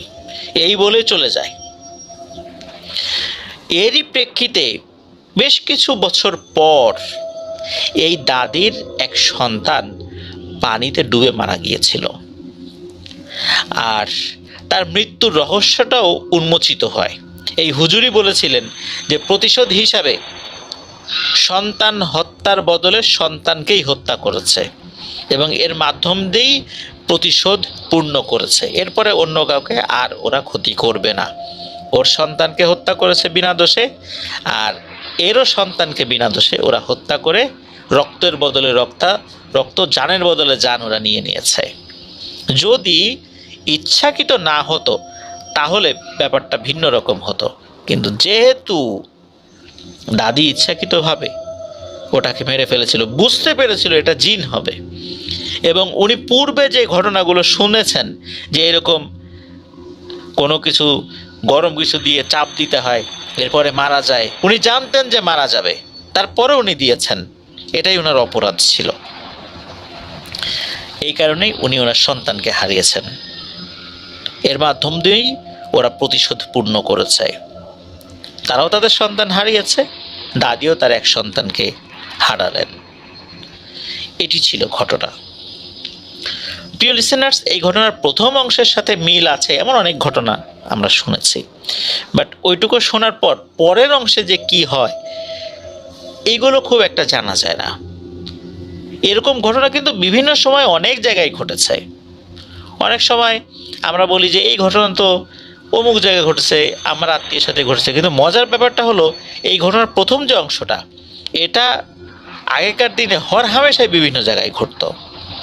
এই জন্যই এই একই ধরনের ঘটনা বিভিন্ন জায়গায় শুনতে পাওয়া যায়, কিন্তু পরের অংশটা খুব একটা শুনতে পাওয়া যায় না, যেটা এই ঘটনায় ছিল, যার কারণে এই ঘটনাটি আপনাদের সামনে উপস্থাপন করলাম। ধন্যবাদ জানাচ্ছি সজীব ভাইকে আপনার ঘটনার জন্য। আশা করছি আপনার কাছ থেকে আর অনেক ঘটনা আমরা ইনশাল্লাহ পাবো। চলুন প্রিয় লিসেনার্স, আমরা চলে যাব আমাদের এবারের এপিসোডের ষষ্ঠ এবং শেষ ঘটনায়। প্রিয়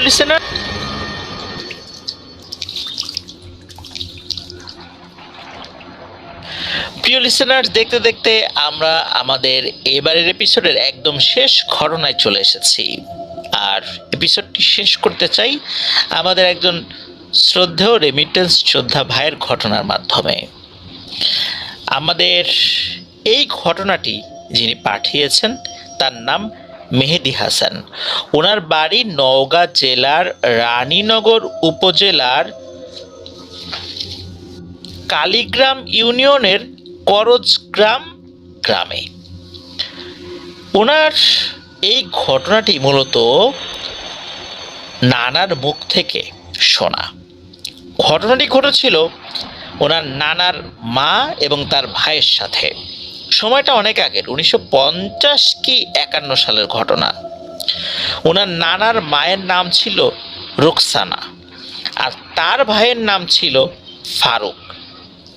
ওনাদের বাড়ির বিবরণটা একটু দেয়া দরকার। নওগাঁ জেলার বাড়িগুলো কিন্তু এখনও দেখা যায় মাটির তৈরি। ওই সময় কিন্তু অধিকাংশ বাড়িগুলোই মাটির ছিল।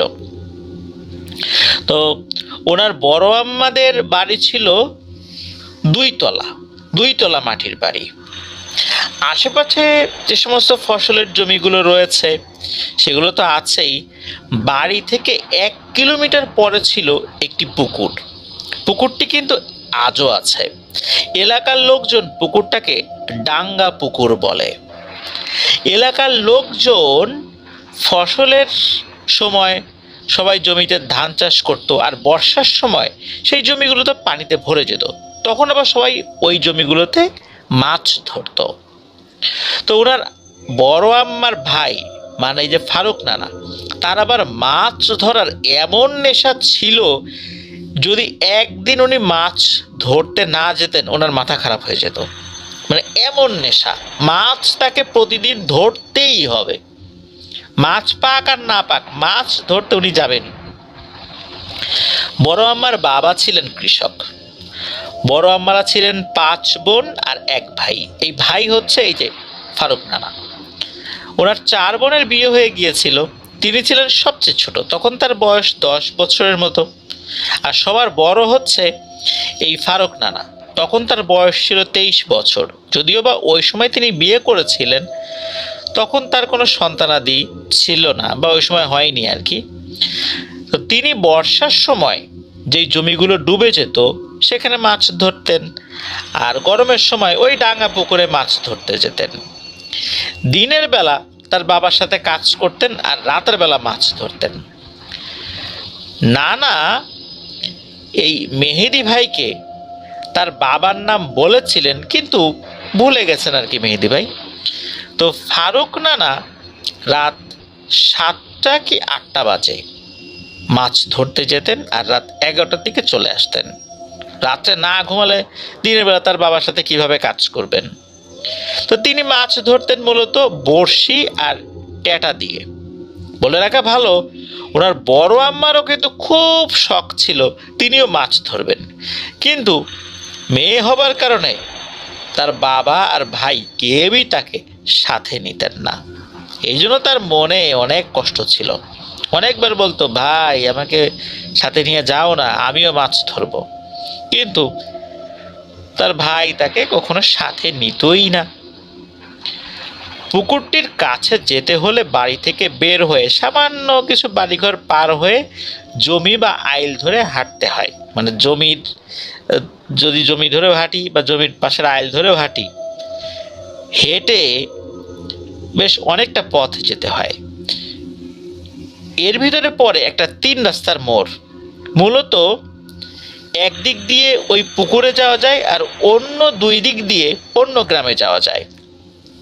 আর পুকুরটির 4 দিক দিয়ে অনেকগুলো বড় বড় তাল গাছ ছিল। একদিন এই ফারুক নানা মাছ ধরার জন্য পুকুরে গিয়েছেন। ওই দিন বড় বড় 4 থেকে 5টা মাছ ধরেছেন। তারপর চিন্তা করেছেন যে আজ আর মাছ ধরবেন না, উনি বাড়িতে চলে আসবেন। রাত তখন আনুমানিক 11টার কাছাকাছি বাজে হয়তোবা।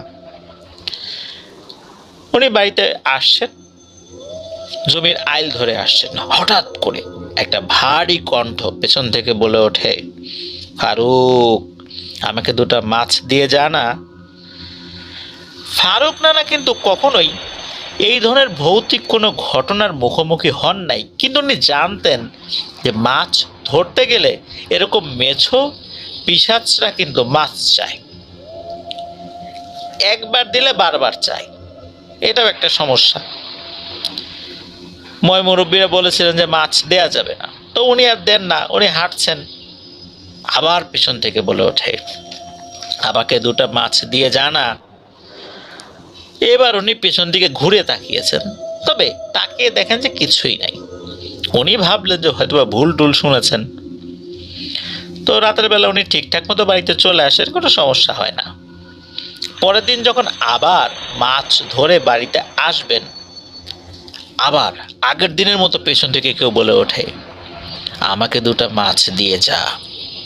তবে গতকাল কণ্ঠটা কিছুটা স্বাভাবিক থাকলেও এবারের কণ্ঠটা ছিল বেশ আক্রমণাত্মক এবং রাগান্বিত।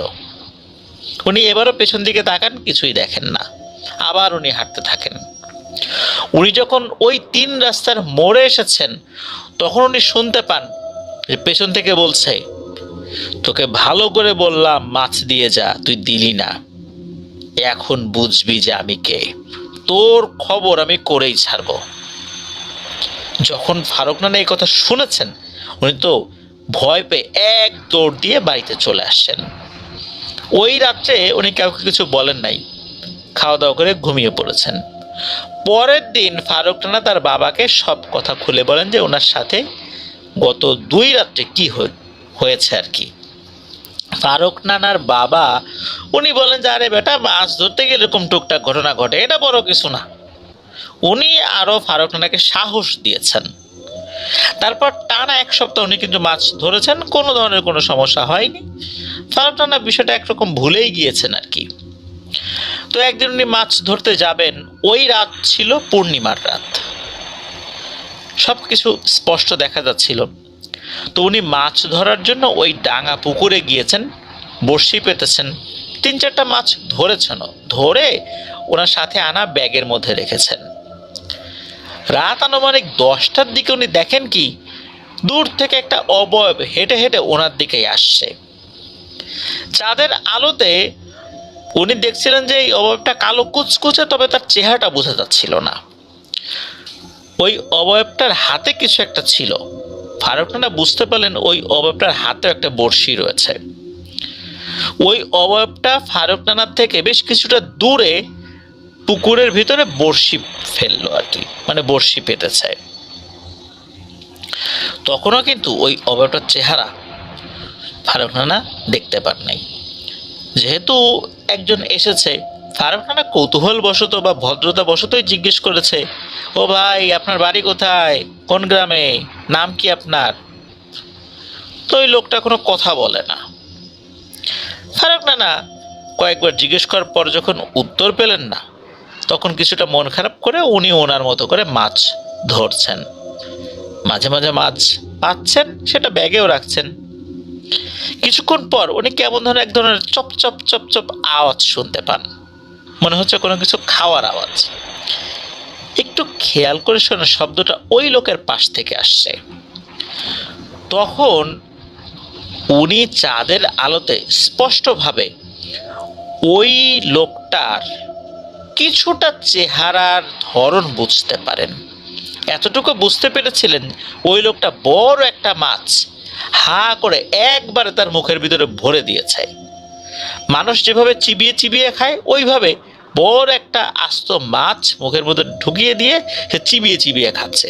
মুখের দুই পাশ অনেকটা ফুলে গিয়েছে, ওই মাছটা পুরোটাই মুখের মধ্যে। এটা দেখে উনি খুব ভয় পেয়েছেন। উনি কোনো কিছু না ভেবেই দিয়েছেন এক দৌড়। দৌড়াতে দৌড়াতে উনি যখন ওই 3 রাস্তার মোড়ে আসছেন, তখন চাঁদের আলোয় দেখেন অনেক বড় একটা অবয়ব তার সামনে এসে দাঁড়িয়েছে।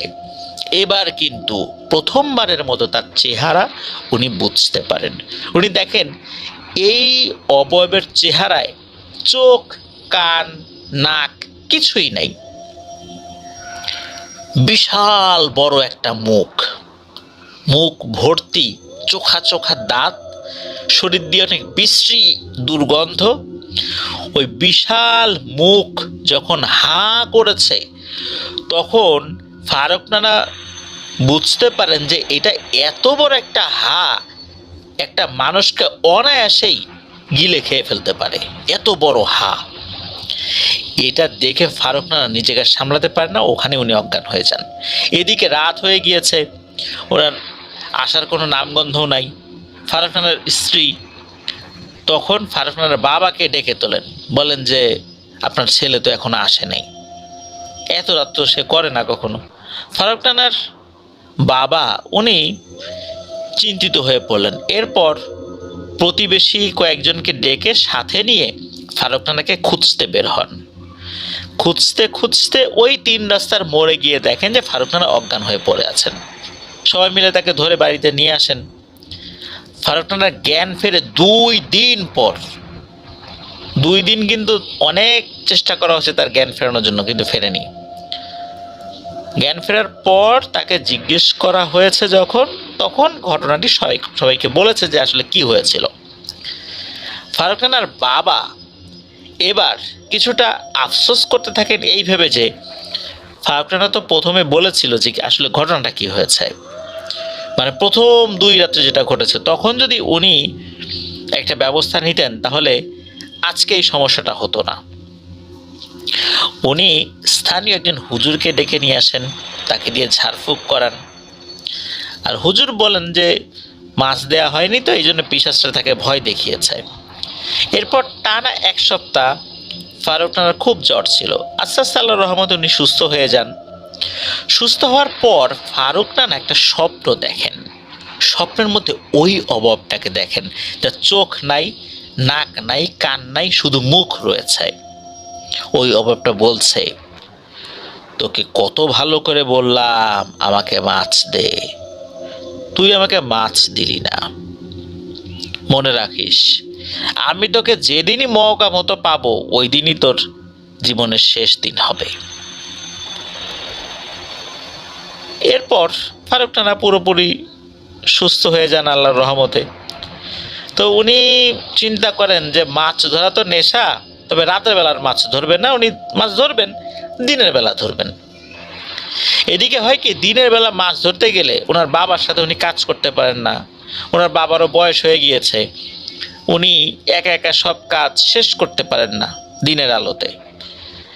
এদিকে ছেলেও মাছ ধরতে যায়, আবার বাবার কাজে অসুবিধা হয়, যার কারণে ফারুক নানা উনি চিন্তা করলেন যে মাছ উনি দিনের বেলাও ধরাটা ছেড়ে দিবেন। তখন ফারুক নানার বাবাও বলেন যে তোর বাবা এখন আর মাছ ধরতে যেতে হবে না, দিনেও না রাতেও না, বর্ষাকাল আসুক আবার বর্ষার সময় তুই মাছ ধরতে যাস। ফারুক নানার মন খারাপ হয়, আসলে মাছ ধরা তো ওনার নেশা। যে মানুষ একদিন মাছ না ধরে থাকতে পারে না, সে বর্ষা পর্যন্ত অপেক্ষা করবে, আসলে তার জন্য এটা অনেক কষ্টই। এদিকে হয় কি, এই যে বড় আম্মা মানে ফারুক নানার বোন রুকসানা, উনি বলেন যে ভাইয়া আমার একদিন নিয়ে যাবি মাছ ধরতে। তখন ফারুক নানা কি মনে করে রাজি হয়ে যায়। একদিন দুপুরবেলা খাবার খেয়ে ওনারা দুজনে মিলেই বড়শি আর টেটা নিয়ে ভর দুপুরবেলায় মাছ ধরতে বের হন। ওনারা দুজনে সেই ডাঙ্গা পুকুরে যান কোনো ধরনের সমস্যা ছাড়াই, মাছও ধরছেন বেশ কিছু। তারপর ভাবলেন তো অনেক হয়েছে, এখন বাড়ি চলে আসবেন। যখনই ওনারা হাঁটতে হাঁটতে ওই 3 রাস্তার মোড়ে আসছেন, তখন এই যে রুকসানা মানে বড় আম্মা, উনি ওনার গায়ে একটা গরম বাতাস অনুভব করেন। উনি বলেন যে ভাই আমার গায়ে একটা গরম বাতাস লাগলো। বাতাস যদি লাগে, ন্যাচারাল বাতাস যদি হয়, তাহলে সেটা তো ফারুক নানারও বোঝার কথা, কিন্তু ফারুক নানা কিন্তু বিষয়টা বুঝতে পারেন নাই। তবে ব্যাপারটা আসলে স্বাভাবিকভাবেই নিয়েছেন, ওনারা বাড়িতে চলে আসেন। তো ওই দিন রাতের বেলা ফারুক নানা একটা স্বপ্ন দেখেন। স্বপ্নে উনি দেখেন ওই যে ওই অবয়বটা এবং উনি ওই ডাঙা পুকুরের ওখানে আছেন। ও ওই যে ওই অবয়বটা থেকে বলছে, তোর বোনকে তো আমি নিয়ে যাব রে, তুই যদি ভালোই ভালোই তোর বোনকে আমাকে দিয়ে দিস, তাহলে এর বিনিময়ে তোকে 1 কলস সোনার মোহর দিব, আর মাছ ধরার সময় তোকে কখনোই কোনো সমস্যা করব না, আর 1 কলস সোনার মোহর পেলে তোর আর মাছ ধরাই লাগবে না, কিন্তু তোর বোনকে আমি নিয়ে যাব। ফারুক নানা স্বপ্নেই বলে দেন, যা হারে কি মামা বাড়ির আবদার, আমার বোনকে তুই নিয়ে যাবি, আর আমি সেই অনুমতি দেব, কখনো না, এটা আমি হতেই দেব না। যখন ফারুক নানা এটা বলেছেন, তখন নাকি ওই অবয়বটা তার বিশাল মুখটা হা করে খুব অট্ট হাসি হাসতে থাকে, ভয়ঙ্কর এক হাসি, বিভৎস এক দৃশ্য। ফারুক নানার ঘুম ভেঙে যায়। বলে রাখা ভালো, এই যে রুকসানা বড় আম্মা, উনি দেখতে মাশাআল্লাহ অনেক সুন্দরী ছিলেন। পরের দিন থেকে শুরু হয় আর একটা সমস্যা। পরের দিন থেকে এই রুকসানা বড় আম্মা এলোমেলো কথা বলতে শুরু করেন, তার আচার আচরণ স্বাভাবিক থাকে না। উনি ওনার নিজের মাথার চুল নিজেই টেনে ছিঁড়ে ফেলতেন, নখ দিয়ে শরীরে আঁচড় কাটতেন, ঠিকমতো খাবার খেতে চাইতেন না, আবার যখন খেতে বসতেন একসাথে 5-6 জনের খাবার একসাথে খেয়ে ফেলতেন।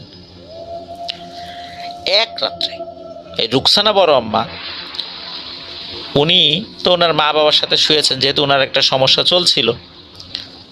হঠাৎ করে রুকসানা বড় আম্মার আম্মা যিনি মানে তার মার ঘুম ভেঙে যায়। ঘুম ভেঙে দেখেন যে রুকসানা বড় আম্মা বিছানায় নাই। তখন দ্রুত উনি তো এই রুকসানা বড় আম্মার বাবাকে ডেকে তুলেছেন যে ওই মেয়েটা কোথায় গেল, তাড়াতাড়ি ওঠো ওঠো ওঠো। আশেপাশে খুঁজে কোথাও পাওয়া যায় না। তখন এই রুকসানা বড় আম্মার বাবা প্রতিবেশী কয়েকজনকে ডেকে নিয়ে বাড়ির বাইরে বেরিয়ে যান তাকে খোঁজার জন্য। অনেক খোঁজার পর ওই যে ডাঙা পুকুর, ওই ডাঙা পুকুরের তাল গাছের নিচে রুকসানা বড় আম্মাকে পাওয়া যায় অজ্ঞান অবস্থায়। এরপর মাঝে মাঝেই এই রুকসানা বড় আম্মাকে ঘরে পাওয়া যেত না, অন্য কোথাও না খুঁজে ওই ডাঙা পুকুরের তাল গাছের ওখানে চলে যেতেন তারা, সেখানে তাকে পাওয়া যেত অজ্ঞান অবস্থায়। এদিকে ফারুক নানা তার বাবাকে সব ঘটনা খুলে বলেন। বলেন যে এরকম স্বপ্ন উনি দেখেছিলেন। এরপর ফারুক বাবা বুঝতে পারেন যে ব্যাপারটা খুব অস্বাভাবিক দিকে যাচ্ছে, এভাবে আর চলতে দেওয়া যায় না। উনি আবার সেই মসজিদের ইমামকে ডেকে নিয়ে আসেন। উনি ওনার মতো করে ঝাড়ফুঁক করেন, কিন্তু উনি কিছুই বুঝতে পারেন না, কোনো সমস্যার সমাধানও দিতে পারছেন না। এভাবে আস্তে আস্তে বড় আম্মার শারীরিক অবস্থা খুব খারাপ হতে থাকে। অনেক খোঁজাখুঁজি করার পর পাশের আত্রাই উপজেলায় একজন হুজুরের সন্ধান পাওয়া যায়। হুজুরের কাছে গিয়ে সব ঘটনা বলার পর হুজুর বলেন যে আসলে এই ধরনের সমস্যাগুলো বাড়িতে গিয়ে সমাধান দিতে হয়, এখান থেকে সমাধান দেয়া যাবে না। আমি আপনাদের বাড়িতে যাব, বাড়িতে গিয়ে তারপর দেখি কি করা যায়, আল্লাহ চাহেন তো সমাধান হয়ে যাবে ইনশাল্লাহ, এটা উনি বলেন। তো হুজুর আসেন। হুজুর আসার পর দেখেন যে রুকসানা বড় আম্মার শরীরের অবস্থা খুবই খারাপ, ভয়ঙ্কর অবস্থা, চিকন হয়ে গেছে একদম। এমনিতেই তো চিকন মানুষ ছিলেন, তারপর আরো অবস্থা খারাপ। হুজুরের কাছে খুব পরহেজগার এবং শক্তিশালী একজন জিন আসতেন। তার মাধ্যম দিয়ে কিছু খবর উনি পান।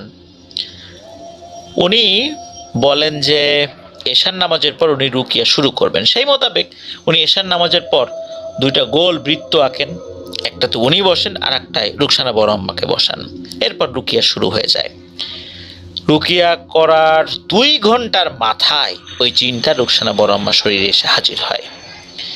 জিনটা যখন আসছিল তখন সবাই শুনতে পাচ্ছে যে দূর থেকে শো শো শব্দ।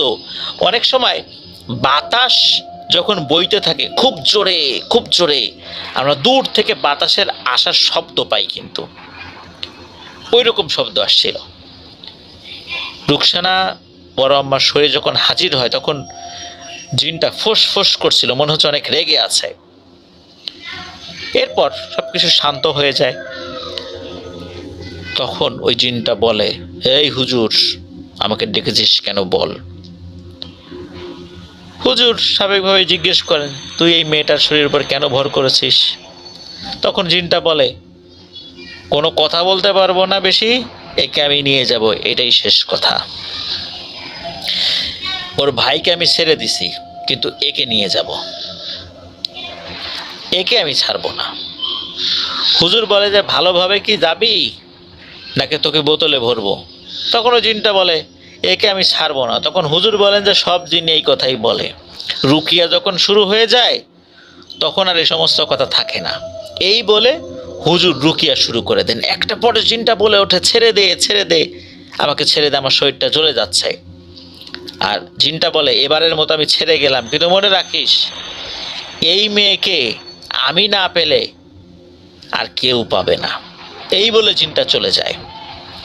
ওই সময়ে ওই জিনের কথার অর্থ কেউ খুব একটা বুঝতে পারে নাই। এরপর রুকসানা বড় আম্মা অজ্ঞান হয়ে যান। তখন হুজুর বলেন, আর চিন্তা নাই, আল্লাহর রহমতে বিপদ কেটে গেছে। হুজুর কিছু আমল দিয়ে যান এবং সাবধানে সেই আমলগুলো করতে বলেন আর সাবধানও থাকতে বলেন। হুজুরকে হাদিয়া দিতে চাইলে উনি না করে দেন। এভাবে 1 মাস 2 মাস করে প্রায় 3 বছর চলে যায়। এর মধ্যে আর কোনো ঘটনা ঘটে না। সবাই মনে করেছিলেন যে সবকিছু স্বাভাবিক হয়ে গেছে। রুকসানা বড় আম্মার যখন 13 বছর বয়স, তখন পাশের একটা গ্রাম, সেই গ্রামের নাম হচ্ছে কালীগ্রাম। এই কালীগ্রামে একটা পরিবারের ভালো একটা ছেলে দেখে বিয়ে দেওয়া হয়। তখন কিন্তু মেয়েদের অনেক কম বয়সে বিয়ে হয়ে যেত। বিয়ের 3 থেকে 4 মাস খুব স্বাভাবিক ছিল, একদম স্বাভাবিক, কোনো ধরনের কোনো সমস্যা নেই। 3 থেকে 4 মাস যাওয়ার পর হঠাৎ একদিন এই রুকসানা বড় আম্মার স্বামী ঘুম থেকে উঠে দেখেন যে উনি বিছানায় নেই। উনি ভাবেন যে রুকসানা বড় আম্মা তো ওয়াশরুমে গেছেন। আধা ঘন্টার মতো হয়ে যায়, যখন রুকসানা বড় আম্মার কোনো খবর নাই, তখন ওনার স্বামী বাইরে বের হয়ে দেখেন যে না তো, কোথাও নাই। তখন উনি খুব চিন্তায় পড়ে যান, বাড়ির সবাইকে ডেকে তোলেন। অনেক খোঁজাখুঁজি করার পরও রাতে তাকে খুঁজেই পাওয়া যায় না। পরের দিন ডাঙ্গা পুকুরে একজন লোক গিয়ে দেখেন যে এই রুকসানা বড় আম্মা ওখানে অজ্ঞান হয়ে পড়ে আছে। তখন তার বাবাকে খবর দেওয়া হলে তার বাবা আর ওই ফারুক নানা গিয়ে ওখান থেকে রুকসানা বড় আম্মাকে উদ্ধার করেন। তার শ্বশুরবাড়ি থেকে এত দূরে উনি কিভাবে আসলেন, এটা একটা রহস্যময় ব্যাপার। এদিকে তার স্বামীকে খবর দেওয়া হয়, উনি আসছেন। তখন বড় আম্মার জ্ঞান ফেরত আসে, তাকে জিজ্ঞেস করে উনি কিছুই বলতে পারেন না। উনি খালি বলতে পারেন যে উনি ঘুমিয়েছিলেন, এরপর কিছু বলতে পারেন না কিভাবে কি হলো না হলো। উনি ঘুমিয়েছিলেন, এখন দেখেন উনি ওনার বাবার বাড়িতে, এতটুকুই। এরপর উনি ওনার স্বামীর বাড়িতে চলে যান। মাঝে মাঝেই তাকে পাওয়া যেত না, কিন্তু তাকে খুঁজে পাওয়া যেত ওই ডাঙা পুকুরের তাল গাছের নিচে। শ্বশুরবাড়ির লোকজনও বুঝতে পারে যে এইভাবে খোঁজাখুঁজি করে লাভ নাই, হারাই গেলেই ওই ডাঙা পুকুরের তাল গাছের নিচে তাকে পাওয়া যাবে। আর ওনাকে জিজ্ঞেস করলেও কোনো কিছু উনি বলতে পারতেন না। সবাই বুঝতে পারে যে আবার আগের ঘটনা শুরু হয়ে গিয়েছে। এরপর সেই হুজুরকে আবার খবর দেওয়া হয়। হুজুর আসেন, তবে প্রথম দিন উনি রুকিয়া করে ওই জিনটাকে হাজির করতে ব্যর্থ হন। দ্বিতীয় দিন উনি এশার নামাজের পর আবার রুকিয়া শুরু করেন, আবারও 2টা বৃত্ত আঁকেন, রুকিয়া শুরু করেন। 4 ঘন্টার মাথায় ওই জিনটা হাজির হয়। হাজির হওয়ার সাথে সাথে হুজুর একবারের জন্য জিজ্ঞেস করেন নাই যে তুই কেন আসলি, কেন ধরলি, একটা কথাও বলার সুযোগ হুজুর দেন নাই। সাথে সাথে হুজুর ওই জিনটাকে বোতল বন্দি করে ফেলেন। এরপর ওই বোতলটা উনি সাথে করে নিয়ে গিয়েছিলেন। এরপর থেকে আল্লাহর রহমতে এই রুকসানা বড় আম্মার সাথে আর কোনো ধরনের কোনো সমস্যা হয় নাই। উনি স্বাভাবিকভাবেই ঘর সংসার করেছেন, স্বাভাবিকভাবেই জীবনযাপন করেছেন আল্লাহর রহমতে, এবং স্বাভাবিকভাবেই 1995 সালে উনি ইন্তেকাল করেন। ইন্না লিল্লাহি ওয়া ইন্না ইলাইহি রাজিউন। তো এটাই ছিল ঘটনা। ওই জিনটার কি হয়েছে না হয়েছে এই বিষয়ে আর কিছুই জানা যায় না। প্রিয় লিসেনার্স, আজকের এপিসোডের ঘটনা এ পর্যন্তই ছিল। আশা করছি ঘটনাগুলো আপনাদের ভয়ে শিহরণ জাগাতে সক্ষম হয়েছে ইনশাল্লাহ। আপনারাও আমাদেরকে ঘটনা পাঠাতে থাকুন, লিখে বা রেকর্ড করে ঘটনা পাঠাতে পারবেন। আর ঘটনা পাঠাতে হলে আমাদের ইমেল অ্যাড্রেসটা ব্যবহার করতে হবে। ইমেল অ্যাড্রেসটা বলে দিচ্ছি, afnandahorbaldbd@gmail.com। স্পেলিংটা বলে দেই, AFNANTHEHORRORLDBD, afnandahorbaldbd@gmail.com। স্পেলিংটাও আমরা আমাদের ভিডিও ডেসক্রিপশনে দিয়ে রেখেছি, সেখানে গিয়ে স্পেলিংটা চেক করে নিতে পারেন। প্রিয় লিসেনার্স, আমাদের এপিসোড কেমন লাগলো তা জানাতে কিন্তু ভুলবেন না, এই ভিডিওর কমেন্ট সেকশনে জানাতে পারেন। আর এই মুহূর্তে যারা যুক্ত আছেন অবশ্যই এই ভিডিওর লাইক বাটনে প্রেস করে দেবেন। আমাদের চ্যানেলের লিঙ্কটাও বেশি করে শেয়ার করে দেবেন, যাতে করে আরও অনেকেই আফনান দ্য হরর ওয়ার্ল্ড সম্পর্কে জানতে পারে। সত্য ভয়ের ঘটনা আমাদেরকে পাঠাতে থাকুন। এই ঘটনাগুলো নিয়ে অনেকটা পথ আপনাদের সাথে পাড়ি দিতে চাই। প্রিয় লিসেনার্স, আগামীকাল ফ্রাইডে স্পেশাল এপিসোড থাকছে, একটি ঘটনা নিয়ে হাজির হচ্ছে। শুনতে ভুলবেন না, রাত 10:59। সবাই ভালো থাকবেন, সুস্থ থাকবেন। যারা আমাদেরকে ঘটনা পাঠিয়েছেন তাদেরকে ধন্যবাদ জানাচ্ছি। যারা এতক্ষণ ধৈর্য ধরে ঘটনাগুলো শুনলেন তাদেরকে ধন্যবাদ জানাচ্ছি। আমার জন্য দোয়া করবেন, আমার পরিবারের জন্য দোয়া করবেন। আপনাদের জন্য দোয়া রইল, আপনাদের পরিবারের প্রত্যেকের জন্য দোয়া রইল। মহান আল্লাহ সুবহানাহু ওয়া তাআলা আমাদেরকে ভালো রাখুন, সুস্থ রাখুন, নিরাপদে রাখুন, আফনান দ্য হরর ওয়ার্ল্ডের সাথে রাখুন। আসসালামু আলাইকুম।